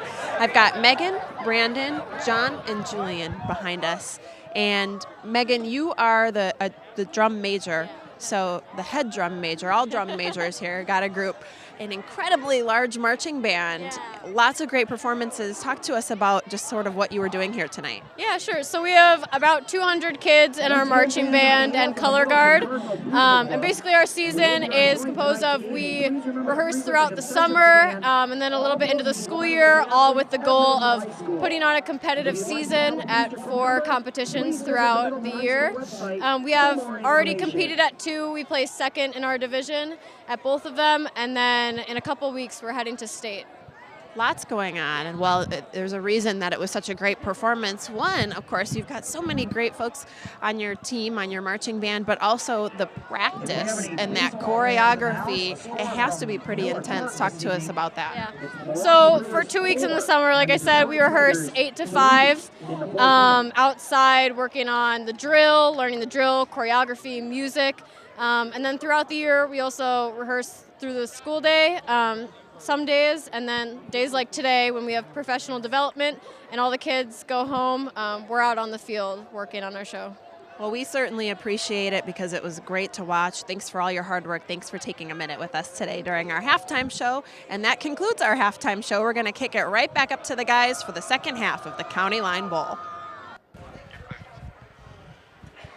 And thank you, Jess. I was enjoying the halftime show so much I didn't even have the headset on. I hope you all watched it. The band was amazing. That was a great performance. Not only is there a huge band that took up like the whole field, but the Middleton band also had like a whole percussion section, 3 drum majors. They had ballroom dancers for... There was a story going on. It was unbelievable. A flag corps, everything, ramps, you name it. That band was amazing, and if you did not see it, check it out on one of our replays. It definitely was a highlight of the night and possibly one of the best band performances I've seen at the high school level in a long, long time. We've seen some good bands, but that one was really good. All right, second half, here we go, as it is 13-7 Middleton.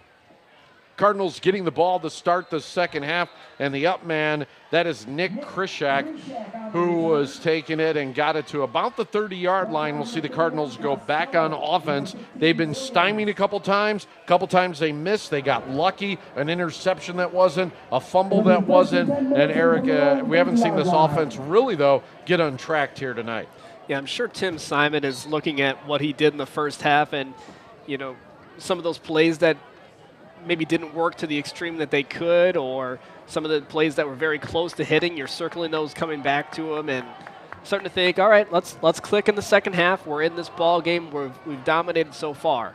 I formation to give us to Kelly and Buckner is going to sneak through the middle, still going, spun around, and brought down at the 45-yard line to pick up a 15 yards and a courtesy Ford first down. And I really think out of everything we've seen from Middleton, when they're at their best is when they're running out of the eye and giving the ball to Buckner. Yeah, I mean, if I'm Middleton right now, I'm saying give it to number 25, watch him smash it up between the tackles, and really, I shouldn't even say smash it between the tackles because he's not really being touched until he gets into the secondary. First down from the 45-yard line. Carey once again gives it to Buckner. Buckner, look at him go again. Nearly 9 yards on first down as he hurdles a would-be tackler. Callion Buckner looks really good. I wouldn't actually be surprised if on this drive, if they continue to run it, if we see a screen pass come along, because you got to know that Janesville Craig's going to be thinking run blitz at some point, you know, and then they get over-aggressive, and that's when you throw the screen. We've also seen the play action go for big yards as well to Kluberton. Second and short. It is close, who is in motion to the near side. Give to Buckner, picking his way ahead for another Middleton first down up ahead to the 45-yard line. Callion Buckner does it with speed, shiftiness, and right there you see a little bit too. He's got some patience to him as well as he follows the big men to a first down. Yeah, what I like to do, Rich, when I'm preparing my notes for a game is I like to, you know, make note of who's the top running backs on each team, and usually there's 2. And for Middleton, obviously Callion Buckner would be your top guy, but then Bryce Carey as well. They pitch it to Buckner, and Buckner up ahead to the 41-yard line, a gain of 4. And what you're taking a look at now from this Middleton offense, kind of that old school I formation type pro-style offense. An injured player out on the field. We'll tell you about it when we get back. 13-7 Cardinals, second half just getting going here on 57 Sports.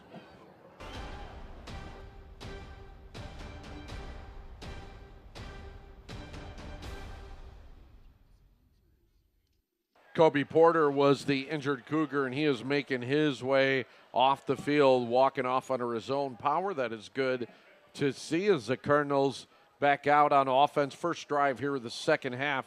Middleton up 13-7. Now, for all we were talking about point-wise for the Cardinals' dominance in the first half, the second half has been much, much closer. They've outscored opponents 60-47. So the second half is where things get tight. In fact, Middleton has been outscored in the fourth quarter of games so far this year, so it's real important that they go into that final stanza with a lead. Yeah, interesting to note there, Rich. And, you know, Middleton here, obviously with the chance to clinch a playoff berth by winning here tonight. They've made 22 straight playoff appearances, which is tied for the longest active streak with Heartland Arrowhead. 22 playoff appearances, That's Rich. amazing. Means every year that Tim Simon's been here, he's made the playoffs, and that's an incredible run. For some of our viewers, as long as they've been alive. Yeah. 3rd down and 6. Carey with a lot of time. Now he's going to run, and he's got a big opening on his feet to the 20-yard line, where he is tackled there with possibly a touchdown saving stop by Tegan Christensen, who tripped him up after a gain of 21 yards by Carey and a courtesy Ford 1st down. I got to say, Rich, I've never seen such acceleration from a quarterback and straight line speed. But I guess it, is to say that the guy was a 2nd-team all-conference wide receiver a year ago, and he was a quarterback the year before that, or earlier in the year, I should say. So definitely a dual threat, and man, what a talent. And now the give is going to be to Kewan Buford, who is into the game, and Buford with a short gain off the right side. And it's kind of interesting to me. We've seen a lot of Buckner in between the 20s, and then once we get into the red zone, it's a lot of Kewan Buford. Yeah, and I think that has to do with the body composition of these guys. I mean, Buford is going to be a little bit more of a thicker, powerful type of runner and show her that short burst energy type of guy, not necessarily with the shiftiness, but maybe just, pound it up in the middle there. But Buckner, man, you watch out for him in open field. Play action to Buford. Rush is coming. Carey throws into the end zone. Has a man. Touchdown! A beautiful throw to Jake Klubertons. 18 yards. Carey to Klubertons off the play action, and you couldn't have dropped that ball in any better against double coverage. Yeah, that is just with a defender in his face to throw that lofted in there just in the corner of the end zone where only your guy can get that over the head of 2 guys in white jerseys. That's a pass of college level. Yeah, one of the best plays we've seen all year, and that was with big Keanu Benton bearing down on Carey, and he was still able to deliver that football perfectly. And what a drive to start the second half here for the Cardinals, up 19-7, and now looking to go for 2. Full house backfield. Callion Buckner is a deep back, and they fake the pitch to him. Carey goes the other way, wide open. Is Schlicht for the 2-point conversion. A pretty play after a pretty drive by the Cardinals. They're up now by 2 touchdowns here on 57 Sports.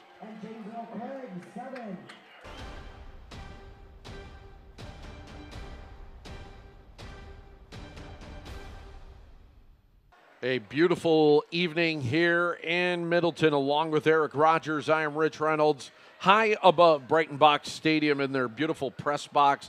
Absolutely love coming to this place. They know how to do it up right. They got food going, a lot of people talking football. Many media outlets are here as well. They put on a good show here in Middleton. Yeah, Middleton's just got great facilities. I mean, whether it's football or baseball on the other side of the press box, I mean, this school has got, I mean, if you're an athlete who goes here or just visiting here, you're feeling pretty good at home. Yeah, we have Perry Hibner on quite a bit from Middleton on the Sports News. Talks about all the different sports programs that they have. You name it, they got it here at Middleton. You can play it. Even a ski team, rugby, all of that kind of stuff. Lacrosse, they got it here in Middleton, and just a wonderful campus and school. As the return there by Eric Hughes takes it near the 30-yard line. They'll mark him out of bounds, actually, around the 26. And here we go now. The Cougars on offense for the first time in the second half, down by 2 scores. Yeah, it's been quite a while since they've been on offense, and the last time they were on offense, they just took a knee. So, we're looking at an offense that do you start to throw the ball a little bit more? I mean, obviously we've seen them in this game throw the ball around a little bit, more than we've seen all season long, but you start to feel like, you're down by 14, and, granted there's plenty of time left, but how far away do you get away from your game plan? Yeah, not in game time, but in real time. It's been about 40 minutes or so since we've seen the Cougars on offense. And, wow, big gainer there for Coulter, as Ben Coulter on the first play of the second half takes it up to about the 44-yard line, and a pickup there of 18 yards and a nice scamper by the senior quarterback. Well, you love that on replay, Rich. When you're fooling the cameraman and you're fooling our eyes up here in the press box, that's how you know that was a great fake. And that's what the option is all about, and it is fooling people as an injured Cardinal down. He is going to run off, though, as that is Jake Wibben. So I'm actually happy that we got a chance to say something about Jake Whippen. I heard 3 different pronunciations from the PA guy, but he was corrected by Mom, and I'm sure Mom knows how to pronounce the last name there. So yeah, you don't go against Mom. Never, the ever. final authority right there. So hello to the Whibbins, and we thank them for checking in and making sure that we got Jake's last name right as a flag. And yeah, all kinds of discombobulation before the snap there, and it's going to be our first Cobussin Buses penalty flag of the second half. Not the way you want to start this drive if you're the Cougars, and it is of the 5-yard variety, but man, you just can't give up any yards against this Cardinal defense. And for as much as this history between the two teams has not favored Janesville Craig, I mean, Craig hasn't really been faced with too many teams that are on that equal level with them, but they've won more games than they've lost in that battle. But right now, they're up against a Middleton team that's just not going away.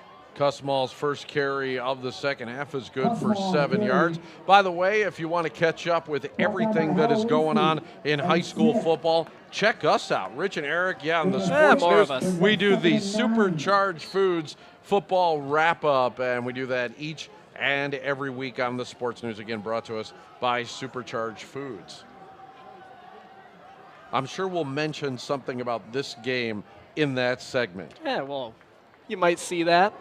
Good chance of it is Coulter after the fake trying to get around the right side.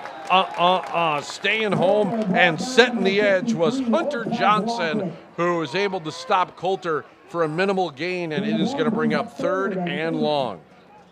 I'm a little bit surprised, Rich, and for as much talk as there was coming in about the Badger commit, Keanu Benton, who plays on offense and defense for Craig, we haven't mentioned his name too many times tonight. That is a huge credit to what Middleton's game plan has been, and obviously you're going to double team him on plays, but that means your guys are really all on their assignments.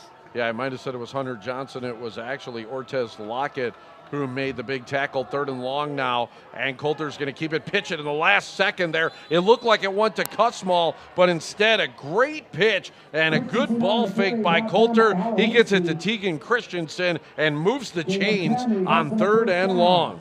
Christensen, the preseason watch list for the Jim Leonard Defensive Back Award, but he does that on offense as well. Nice athletic play there. This is a big drive for the Cougars right now as they have to get points up on the board, down 21-7. Coulter's going to pitch it to, this time it's Travian Moore over the left side, hurdles over a defender and goes down at about the 40-yard line. Yeah, Tegan Christensen with a nice seal block on the outside. He's a little bit slow to get up, but right here on the edge, takes him out. Excellent replay there as well, and a nice spot there by you, Mr. Rogers. I like it. 2nd and 5 now. Craig on their opening drive of the second half after the Cardinals scored a touchdown on theirs on a beautiful pass to Klubertans. Now a pass out in the flats, and it is caught by Kwame Harriel. Harriel's going to be shy of the first down by about 2 yards, 3rd down. Yeah, I like what I'm seeing from Craig on this drive. I mean, nothing too big, and some of those quick hitting passes, which are essentially an extension of the run game. If you can hit on some of those, not necessarily on this drive, but throughout the game, that opens up the opportunity for some bigger plays, and you never know when you're getting a big throw downfield. Coulter tries to take it himself on 3rd and 2. It's just a quarterback sneak straight ahead, and he's going to be shy by about a full yard as it looked like he was running into a brick wall. We saw on Thursday night, Kirk Cousins with the Vikings did that when he was about 3 yards shy of the first down. They went quarterback sneak, ended up picking it up, but usually you only see that when there's maybe about 1.5 yards or a yard to go. Yeah, and usually when there's nobody covering the center, and that's why you try to run that play, but that wasn't the case. So now 4th down, and the Cougars are forced to go for it here as they couldn't convert on a 4th and 6 earlier in this football game. Let's see if they can convert this time around. 4th and 1. We'll see if he uses his noise and verbiage to get, well, he thought he was going to try to draw Middleton off sides. And instead, a timeout called by the Cougars. We'll take it with them, see if Craig can pick this up when we get back. 5:21 for the third quarter. Middleton up 14 on 57 Sports.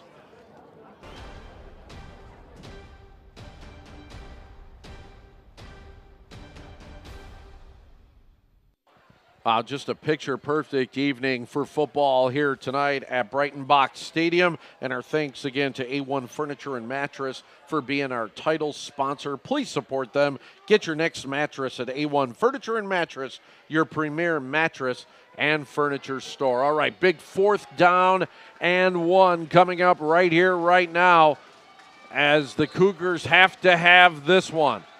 Coulter working out of the pistol, now goes behind center, calling out the signals, crowd getting loud. Cussmall directly behind him to give us a Cussmall straight ahead, pushing forward, and I think his second effort is going to get him there. Wow, he's still driving ahead. Great job by Tresson Cussmall. He was stopped originally, but just got low and kept driving. Yeah, that's the old, I'm going to pretend like I'm going to do a quarterback sneak and turn around real quick, hand it off to the fullback, and let those powerful legs do the work. And it moves the chains, and we are going to move down to the sidelines where Jessa Jeremiah has a guest. Go, Jessa. Thank you so much. Yes, we had the opportunity earlier to catch up with Bob Jowers, Middleton athletic director. We've got Ben McCormick now, who is, of course, representing Janesville. Craig, thanks so much for taking a minute to be with us here. Thanks for having me. So the athletic director by title now, also the head boys basketball coach, former football coach. Lots happening behind us as we chat. I want to take a minute to take just a short break from football and talk a little bit about some of the things that you guys have recently had. We talked on the break about a cross-country event. I'd love for you to explain that to us. Yeah, we hosted our 81st annual Midwest Invitational at Black Hawk Golf Course in Janesville. It's one of the largest events in the Midwest. This year, I think we had 86 teams, almost 3,500 runners. And side note, one of the runners on the boys' side ran the fastest time in the nation this year. So a high-quality field, great event. And if you haven't had a chance to come down and see that, it's something you must see at some point. It sounds like an excellent event. You also have some bragging rights with your volleyball team. Let's highlight them for a second. Our volleyball team's every year has been getting better and better and better. We have a lot of seniors this year. We won our own tournament, the Cougar Viking Classic we host in Janesville, and we've been very successful in conference as well. And actually tomorrow we host a event at Craig High School for our volleyball team. Excellent. You've got homecoming to look forward to next week. Lots of events, I imagine, planned. Oh yeah, that's always a big week. It's a fun week for our kids, our student body. Obviously, at the end of the week, we like to get a win in football, but it's a great week for our kids and our programs. A lot going on behind us as well. So it's a great week for our kids and our student body. Well, thanks for taking a break with us. We'll let you get back to the game, as I'm sure you're looking forward to it, but appreciate it again, Ben McCormick, the athletic director for Janesville. Craig, we'll get back to you guys. And what a run by Callion Buckner, 54 yards on the burst, as he has been impressive tonight, and that coming off the ill-advised throw by Coulter that turned the football over. And look at Buckner run. This guy's got to be a marathon runner, Rich. I mean, he is running all up and down this field tonight. And now a swing pass on first down, and good yardage that time as the pass was thrown out into the flat to Marquez Winters, his first catch of the night, and real close to first down yardage, going to be just shy. Yeah, you mentioned Coulter's interception on the other end of that, and it's just a pass that he was in traffic and he was afraid he was going to be taken down, so he throws it up there and tries to get it to his receiver. And I mean, that's his 5th pick of the year, and that's up there. That's either tied for first or second in the conference in interceptions. Yeah, and that wasn't a real good throw, as a reverse now is actually the last play was a first down by Winters, and this time Winters on the reverse only gets a couple of yards. You know, I've been thinking about it, and now I kind of know what this offense reminds me of when you're watching the Middleton Cardinals. Late 80s, early 90s Dallas Cowboys football, running a lot of I formation with either Herschel Walker or then Emmitt Smith, and just a simple pro-style set offense, but when you got players that can run it, it's really an effective offense. Yeah, it sure looks sexy when it's executed to perfection like, I mean, Middleton has tonight. It's been on point. Bryce Carey fakes the pitch, now runs a naked boot, and is going to run it all the way to the end zone. Wow! Bryce Carey turned on the Jets 25 yards and a touchdown. Dude can fly. Man, what can you say about the guy? He's now at 7 touchdown runs on the season. He has 2 here tonight. Gosh, just running all over this Craig defense and starting to pull this game away. And there's our guy, Parker Glissendorf, who, by the way, had the angle that time on Bryce carrying. It didn't matter as he just went into overdrive and blew right by Glissendorf. Well, I tell you what, this is going to be a dangerous next series for this Janesville Craig offense because you're going to have to start throwing the ball, and we have not seen a real consistent passing attack this year. Perchborn knocks the extra point through, 28-7 Middleton. It has been all Cardinals lately as they have poured on 18 unanswered points. 2:57 left in the third quarter. Middleton up here on 57 Sports.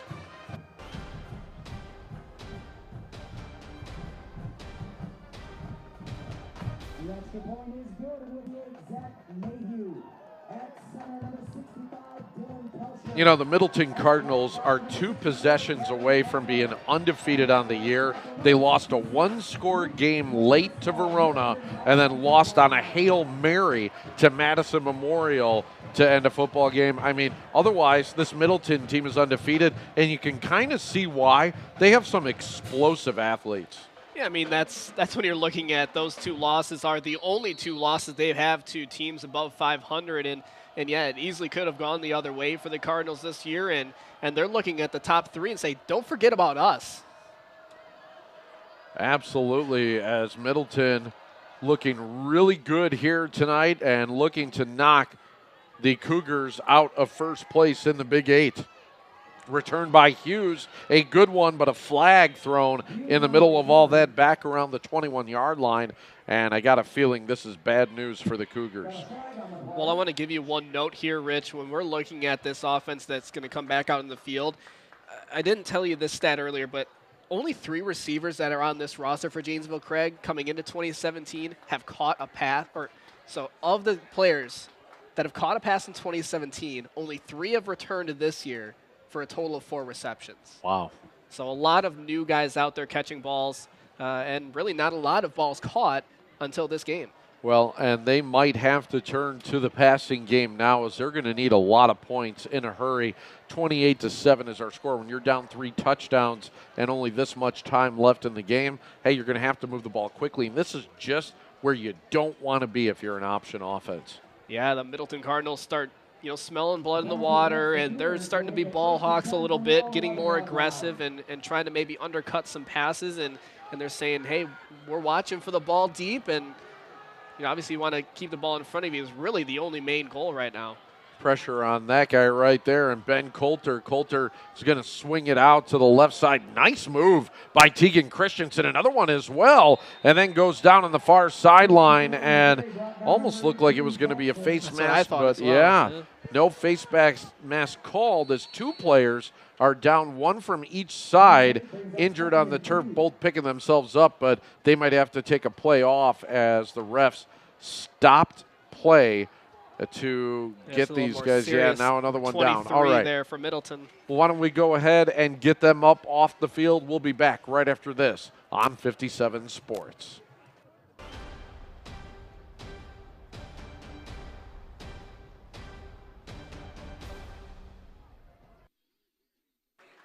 One of the cool things, and I know that we're probably not supposed to give any, shout-outs to the other guys, but whenever there are multiple media outlets around, I love running into Jay Wilson, who, by the way, is the dean of sports here in Madison. Is that right? Been around forever, whether it was Channel 27 or now on Channel 3, where he's been for a long time as well. Jay has just been in the capital city for a long, long time, and one of those really good guys that you get a chance to work with.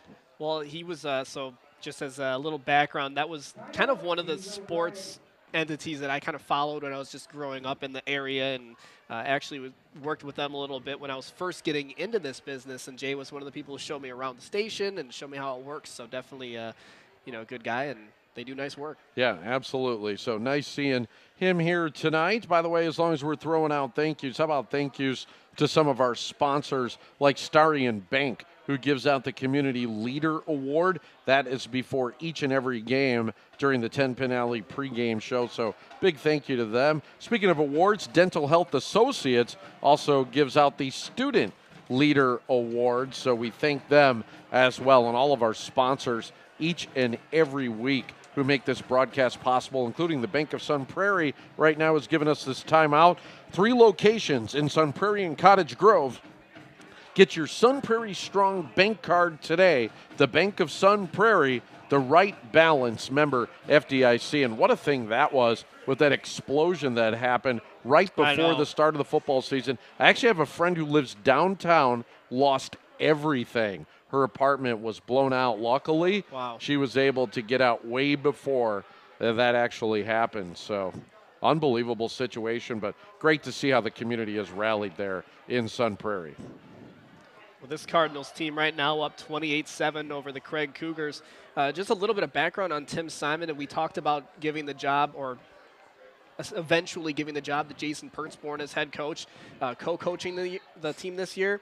So Pertzborn was actually a finalist for the Janesville or the Memorial coaching job this year. So instead of Mike Harris, it could have been Jason Pertzborn as the head coach over there. And Mike Harris has done a great job as Coulter. Nice run, is actually going to pick up a first down as he brings it ahead to the 24-yard line. And a good pickup of 15 yards there by Coulter and a Cougar first down. Good moves, as you see on the replay right there. Yeah, Madison Memorial, Mike Harris, great season so far. They're at 5-1 as they are going to be taking on Janesville Craig to finish the regular season. That game Friday, October the 12th at Monterey Stadium. And boy, I remember when October the 12th seemed like a long way off. It's right around the corner now.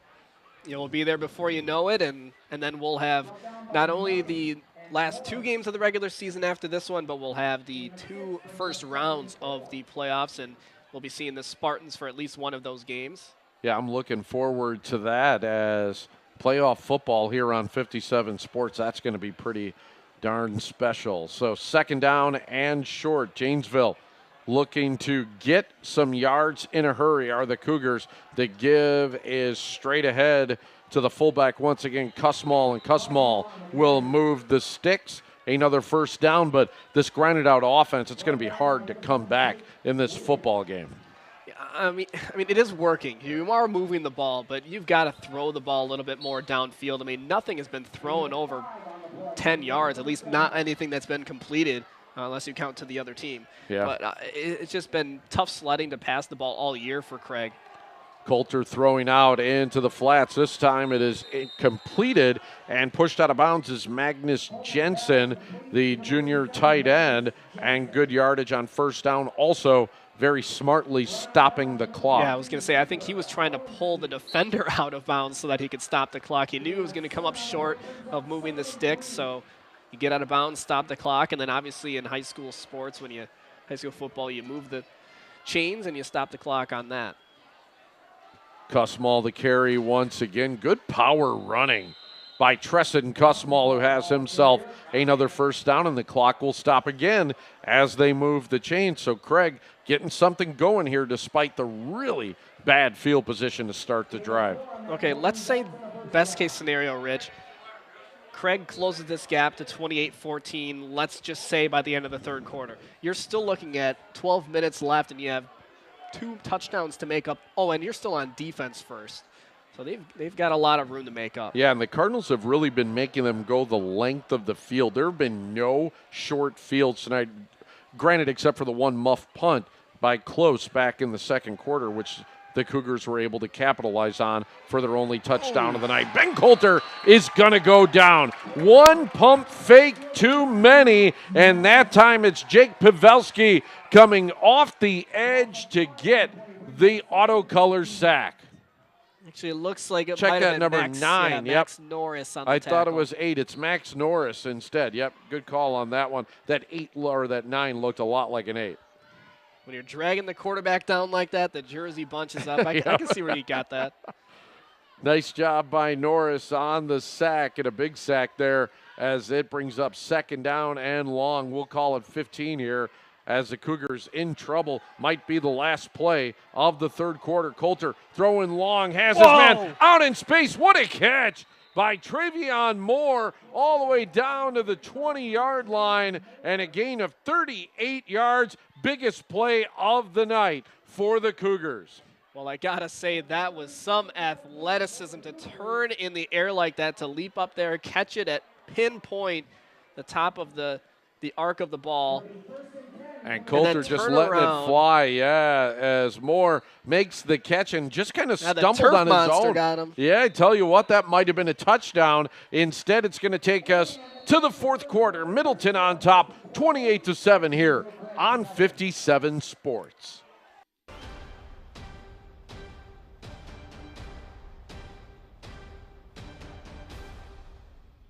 Back in Middleton, along with Eric Rogers, I am Rich Reynolds, and this is how the third quarter closed out. The Cougars down by 21, and a big play to Travion Moore as they are looking to get back into this football game.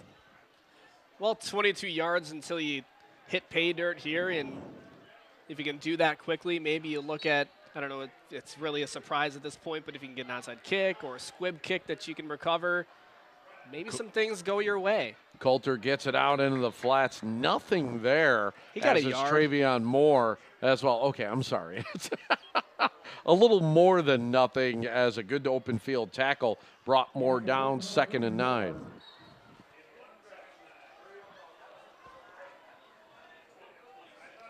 Coulter getting instructions from the sideline as you take a look at Coach Punderson there as he was signaling in the play.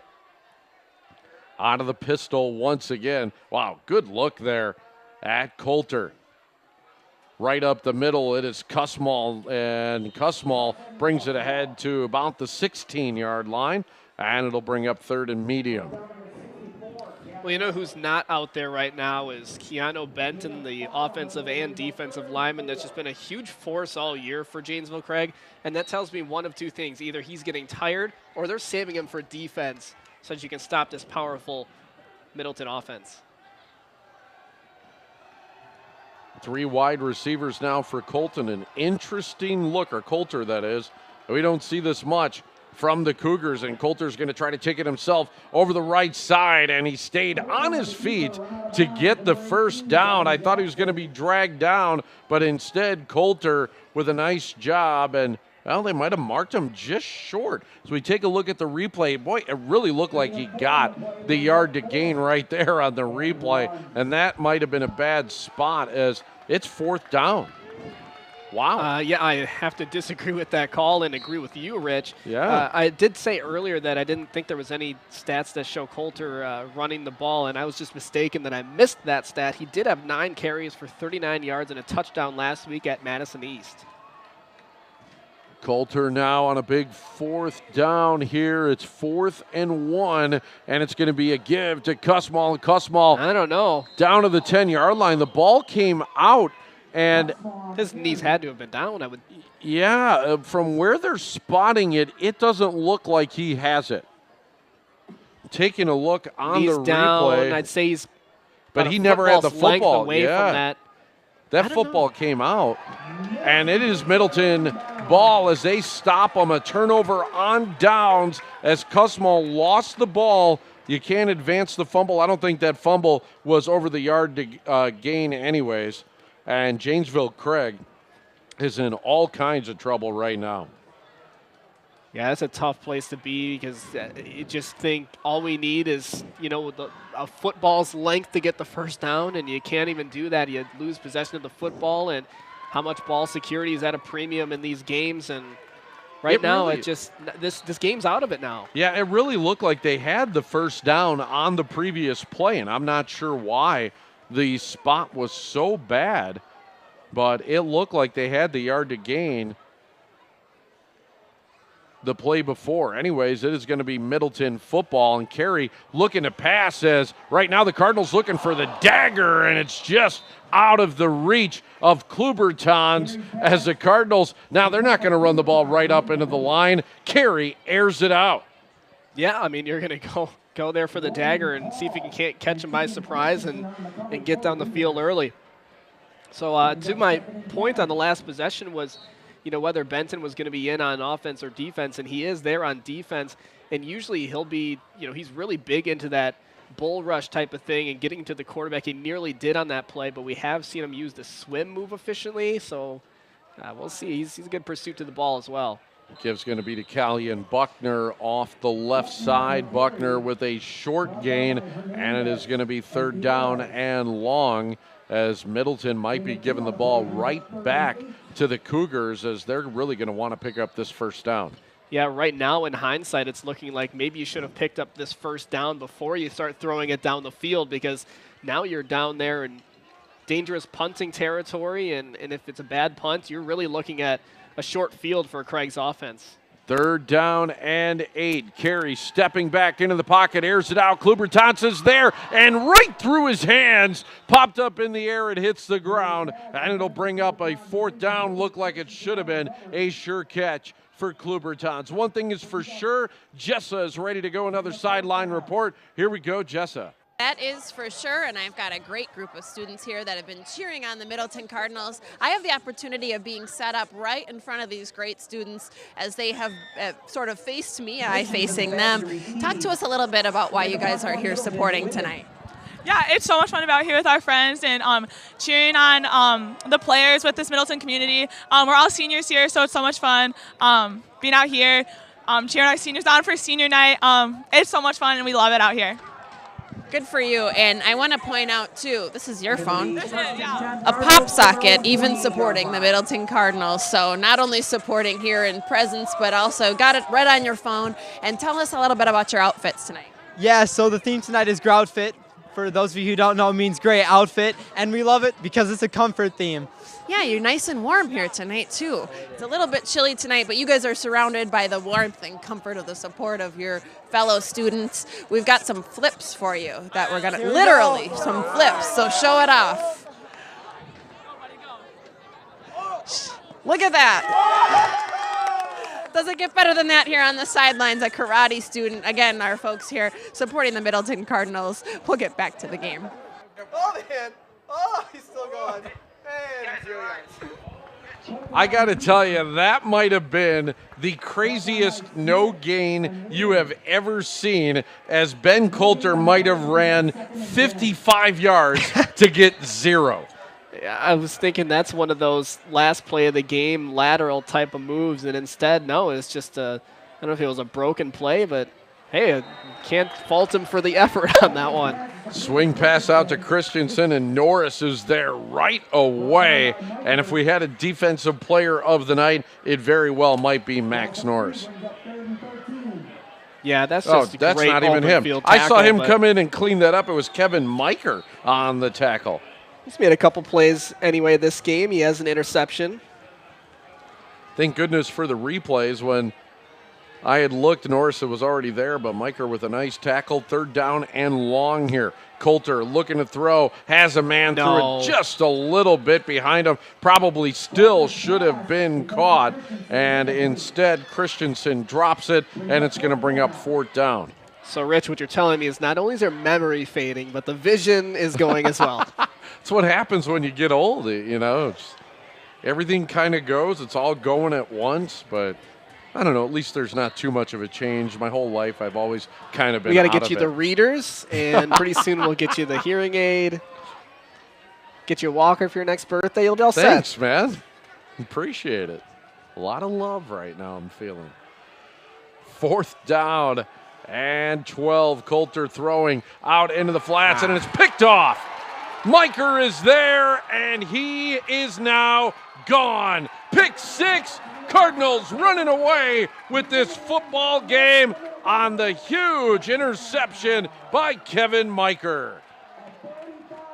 That's just as simple as jumping the route. You know it's going to be a pass out near the sticks, and you just keep the ball in front of you. And he knew that even if he dropped it or the player caught it, he could tackle him before the sticks. And really it just results in what this game has been all along, and it's Middleton has been dominant. They just hadn't had the points to show for it in the first half, but they have turned it on the scoreboard here in the second half. It was a 13-7 Middleton lead at halftime. In fact, at one point this game was 10-7 Middleton on top, and we thought we had ourselves a football game, but the Cardinals said, we're winning this one at home and flying away with it here in the second half as the extra point is good. 35-7 Middleton here at the County Line Bowl on 57 Sports.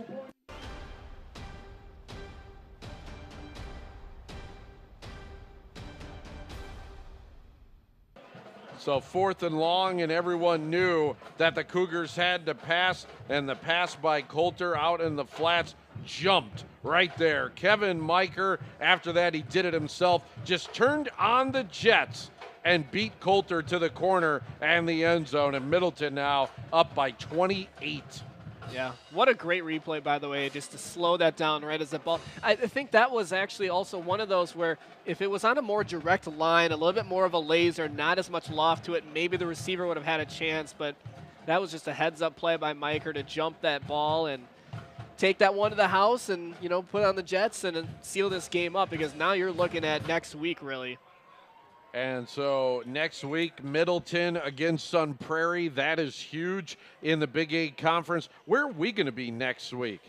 Yeah, good question, Rich. So Channel 57 will be at Madison Edgewood, where the 1-3 Crusaders take on the 0-4 Monroe Cheesemakers. So it's a battle of teams that are on the opposite end of the spectrum right now, but teams that still, you know, maybe just see what they battle for here in the Cheese Bowl, because that's always a good one. The nice thing about that, it puts us right back here at Breitenbach Stadium, and I love coming out here on this gorgeous campus. So that is a good thing about next week for us. So 8:14 left in this one. We'll see if the Cougars can answer. They came into this game with a 5-1 record, looking to drop now to 5-2. They will finish up the season at home against Madison West, and then the last game of the season against Madison Memorial.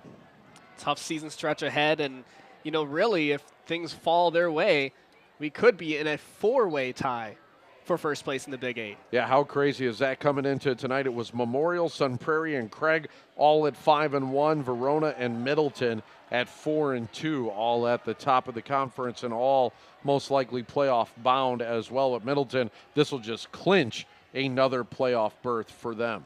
Yeah, they knew they were a playoff team coming into tonight. It was just a matter of whether they're going to pick up a win tonight and earn it this week or wait until next week when they try again. So the Cardinals going now for, what was that now, the 20? This is the 23rd straight year. Wow. Unbelievable, and a great job by a really strong program. And really one of those things that I talk about with Perry Hibner all the time is the fact that a lot of the Middleton sports programs are just that successful. I mean, they just really excel in so many different sports, and we've seen it time and again, and it's really cool that they also do a great job of sending their coaches and players to us on the sports news. Always a pleasure to talk to a program that's had so much success. Well, for Middleton, I mean, they have had that success in football. They've won championships in 82 and 87, but those are both at the D2 level. They have yet to win a championship since becoming a D1 team. They haven't even made the state since jumping to D1. They've had 26 appearances, 32 and 24 overall. Janesville Craig, on the other hand, 13 playoff appearances, but only 2 wins. Yeah, it's tough. You know, when you get to the playoffs, there are no easy games left. And I think one of the disadvantages that you have when you play in the Big 8 Conference is the fact that you never see anyone outside of your conference until you hit the playoffs. It's good and bad, because for us who, you know, you like this super hyper local stuff, you're obviously seeing these teams that you know well. But then, yeah, obviously you want to see different competition now and then.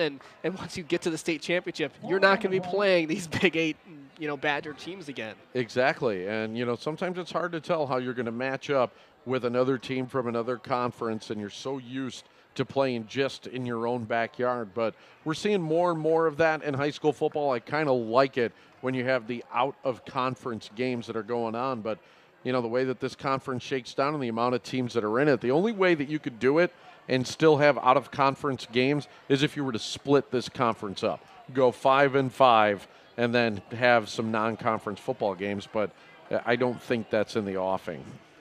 Well, I mean, at this point, yeah, it certainly won't happen because you talk about the conference realignment that's supposed to happen in 2020, and Janesville, Craig, and Parker likely heading to the Badger Conference, and we'll see how that works out for them. I think they'll probably have some, I don't want to say better competition because they've certainly been competitive here in the Big 8, but for Parker's sake, they're the only team that's been eliminated from playoff contention this year so far, so maybe for their sake, they're going to look at it and say, we'll face some different teams and see how that works out when we have some non-conference games like the Badger do the first couple weeks. They have those crossover games. Yeah. And then you're looking at conference games from there on out.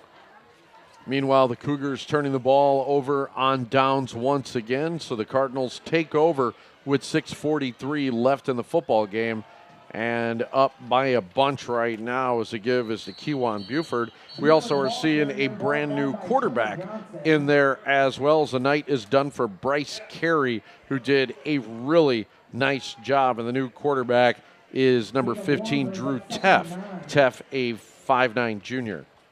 So going to your point earlier in the broadcast, Rich, you talked about how Middleton's not scored a lot of points in the third and fourth quarters. I think this game shows you why. Because you start to get a big lead. In the fourth quarter, you're putting in some of your reserves.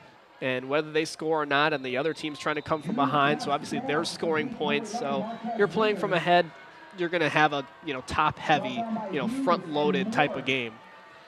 And it'll be interesting to see how they match up with Sun Prairie next week. It seems like every year in the Big 8 Conference, it comes down to that Cardinal versus Cardinal game. Sun Prairie and Middleton always seems to be deciding the Big 8 Conference. Well, I remember Sun Prairie lost that Week 1 battle to Madison Memorial, and it was a bit of surprise to some people. And since then, they've only rattled off 5 straight wins. So yeah, they're feeling good. I remember that night and thinking, wow, I mean, the whole Big 8 Conference is on its ear right now. I mean, it just flipped everything around, didn't expect it to happen. And so it kind of put some things out of whack, but as the season's going on, we're seeing it kind of right itself. Although Madison Memorial, hey, heck of a job, still up at the top of the conference with a 5-1 mark. Yeah, you got Madison Memorial, Sun Prairie, and Janesville Craig, coming into tonight, all at 5-1. Verona, Middleton, 4-2. Teams that are on a couple, winning streaks, and man, you just look ahead to the rest of the schedule and say, this thing's not decided by any stretch. We haven't seen a score tonight, but Memorial taking on Beloit Memorial in the Memorial Bowl, if you will, and you got to figure that the Spartans had a good chance of winning that football game. Yeah, I think that one's, I don't want to say it's a bye because you certainly don't want to look past these opponents, but, you don't have to dig deep and say, yeah, this is a game that we got to get hyped up for, and it's sometimes even harder to get up for those games. Second down and so I'll make a face now. at you at the crowd, Rich. You're laughing. Yeah, the crowd is kind of thinned out here right now at Brighton Box Stadium as Teff is going to keep it and scampering ahead for a first down. It's hard to fill this stadium. So last week in Oregon, we saw an overflow crowd in that Oregon-Stoughton game on both sides, the visiting side, home side. But this stadium, I believe, holds somewhere in the neighborhood of like 8,500 people. This is a big park and a big yard to fill. Yeah, I remember going back to my days as a semi-pro football broadcaster, and the Madison Mustangs would play here. And, yeah, I mean, it's definitely at that level of types of games you can watch and play here, and that's the reason you have schools like Madison Edgewood come here. I mean, they have nice facilities here. They're accommodating, and obviously just makes for one heck of a football game. And for Middleton, they're going away happy, and the band's happy, and everything went according to plan. That band, I tell you, what a great halftime, and a terrific job again by this whole Middleton school. I mean, they do such a great job whenever we are here. And they're doing a great job on the field tonight as well, running out the clock in this one and driving as well as a give is ahead to Tyler Kalsher. Kalsher, not much there, is going to bring up third down and short for the Cardinals. And again, just looking to run out the clock on this one, up by 28. Yeah, it looked like there was a penalty flag that came in, but I don't know if they picked that one up. Yeah, I thought there was at first, and now the refs are talking about it, and it looks like it's going to go. against Middleton. I thought it came in, then I didn't see it. It disappeared. Yeah, it did.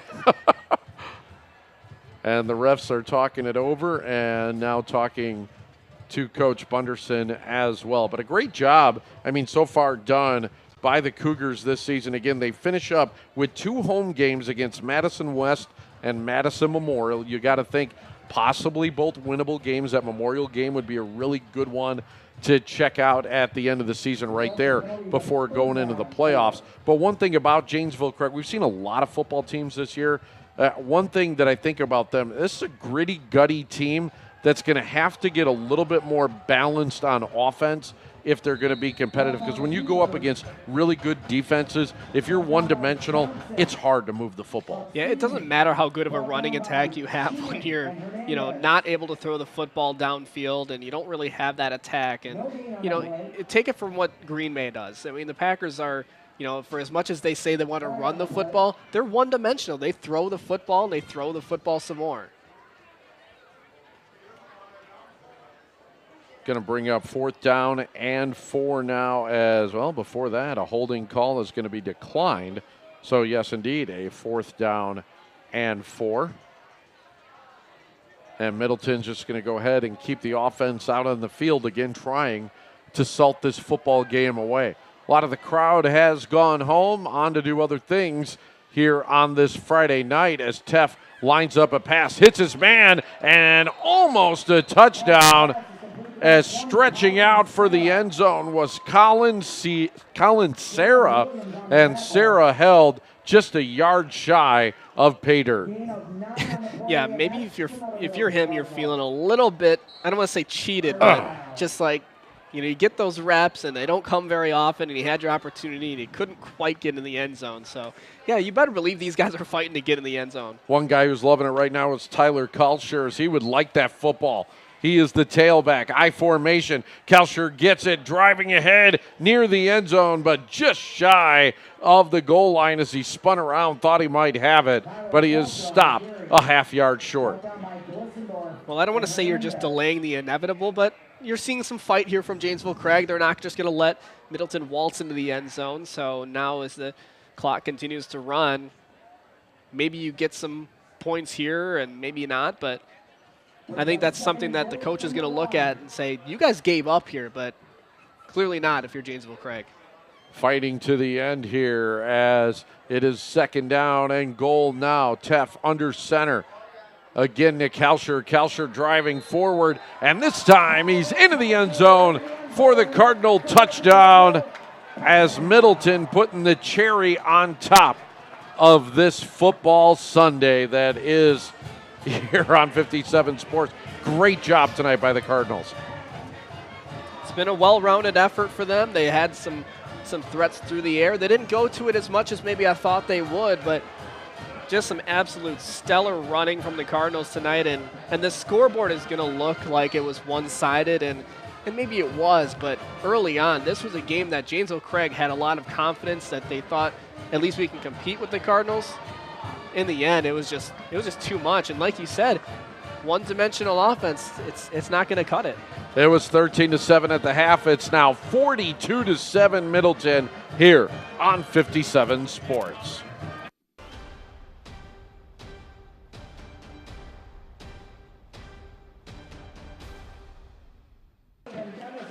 Again, big thank you out to A1 Furniture and Mattress for supporting us here tonight, being our title sponsor. A1 Furniture and Mattress, your premier mattress and furniture store. We had a one-score game at halftime. Craig kicked off to Middleton. The Cardinals moved it right down the field, scored a touchdown, and haven't stopped scoring touchdowns since then. Well, one thing that changed in the second half is there weren't opportunities for Janesville Craig to turn the ball over. You had that missed interception in the first half. You had a fumble that ended up getting taken away.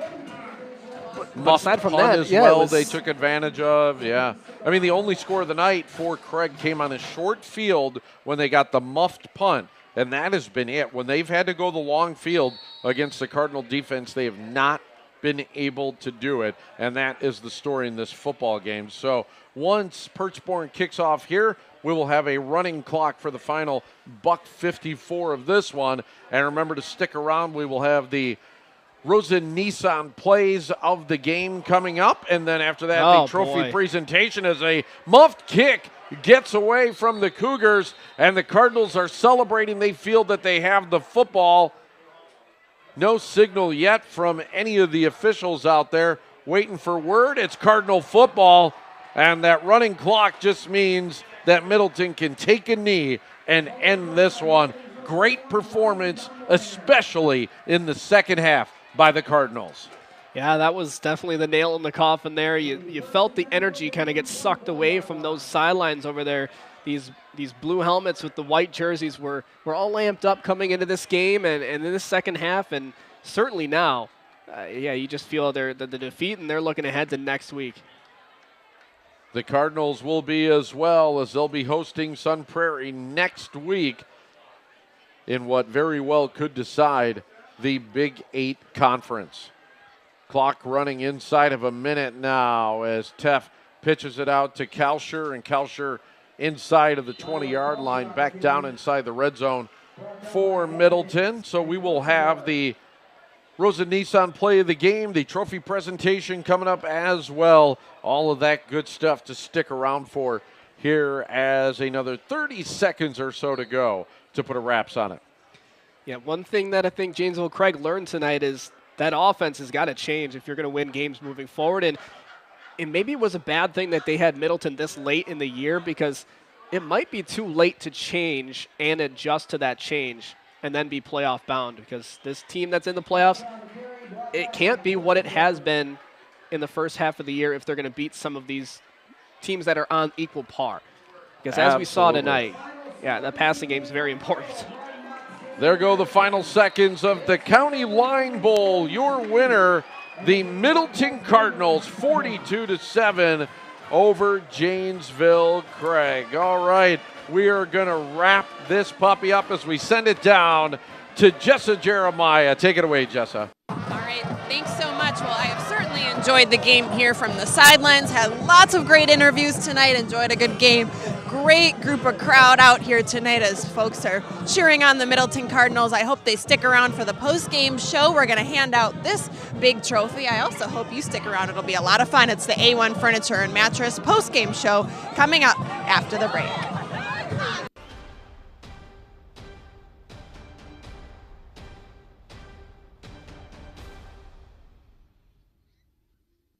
Back out at Brighton Box Stadium for the Rosen Nissan plays of the game. And for Middleton, there were a bunch of them, especially in the second half.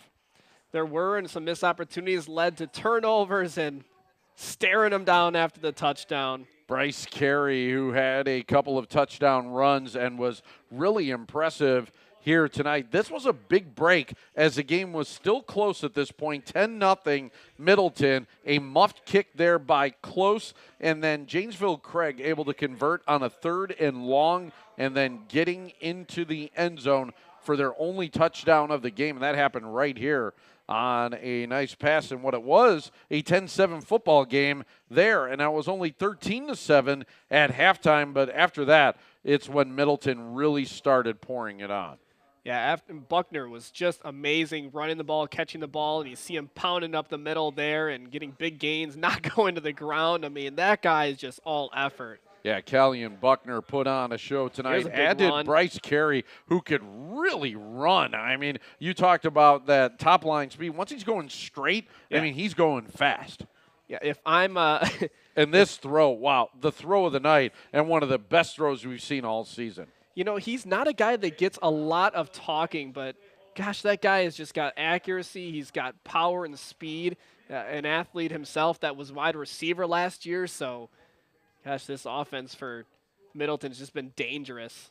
And for the Cougars, there was not much there at this point. A 21-7 game. You take a look at Callian Buckner. Breaking free, 54-yard scamper here by Buckner, who had himself a night. Well, it was really Buckner that busted this thing open. He ended up Well, then there you go, carry again. Look at the speed here as he turns the corner, gets by Glissendorf, and then just blows his doors off.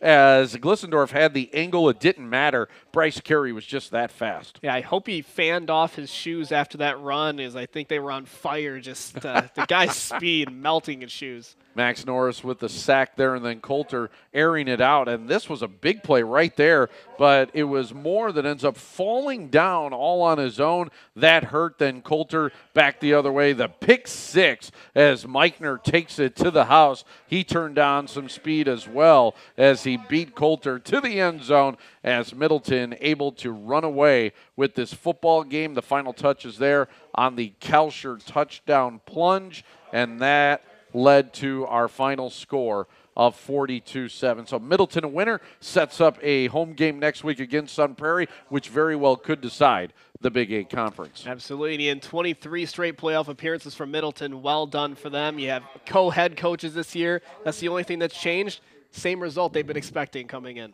Excellent job by Middleton. We will go ahead and meet them and check in with Coach Simon, the players, and more. The A1 Furniture Trophy presentation coming up next here from Middleton on 57 Sports.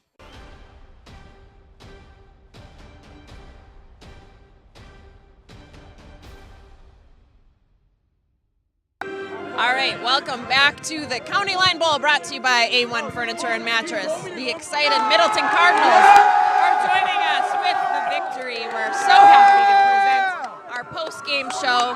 Coach, congratulations on the win tonight. On behalf of A1 Furniture and 57 Sports, we want to present you with this fantastic trophy. I love seeing these guys so pumped up. I'm going to switch spots with Eric here and let him get in here and ask the coach a few questions.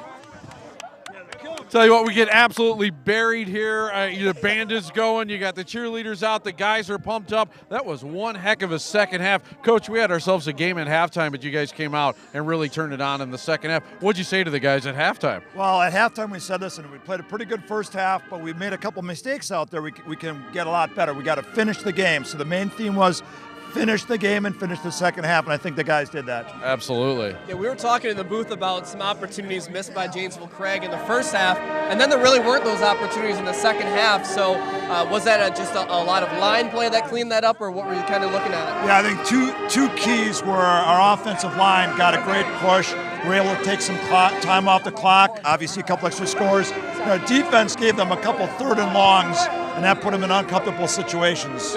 Well, Coach, you treated a one-loss team pretty rudely here at your home field. So are you going to do that next week with another one-loss team? That's our plan. We'll see how it goes. Very good. It's going to be the Cardinals versus the Cardinals next week. A lot on the line as Middleton, a big winner here tonight in the County Line Bowl, 42-7, our final score. For Justin Jeremiah and Eric Rogers, all of our crew, we thank you for watching. We'll see you next time right here on A1 Furniture Mattresses Bowl Series on 57 Sports.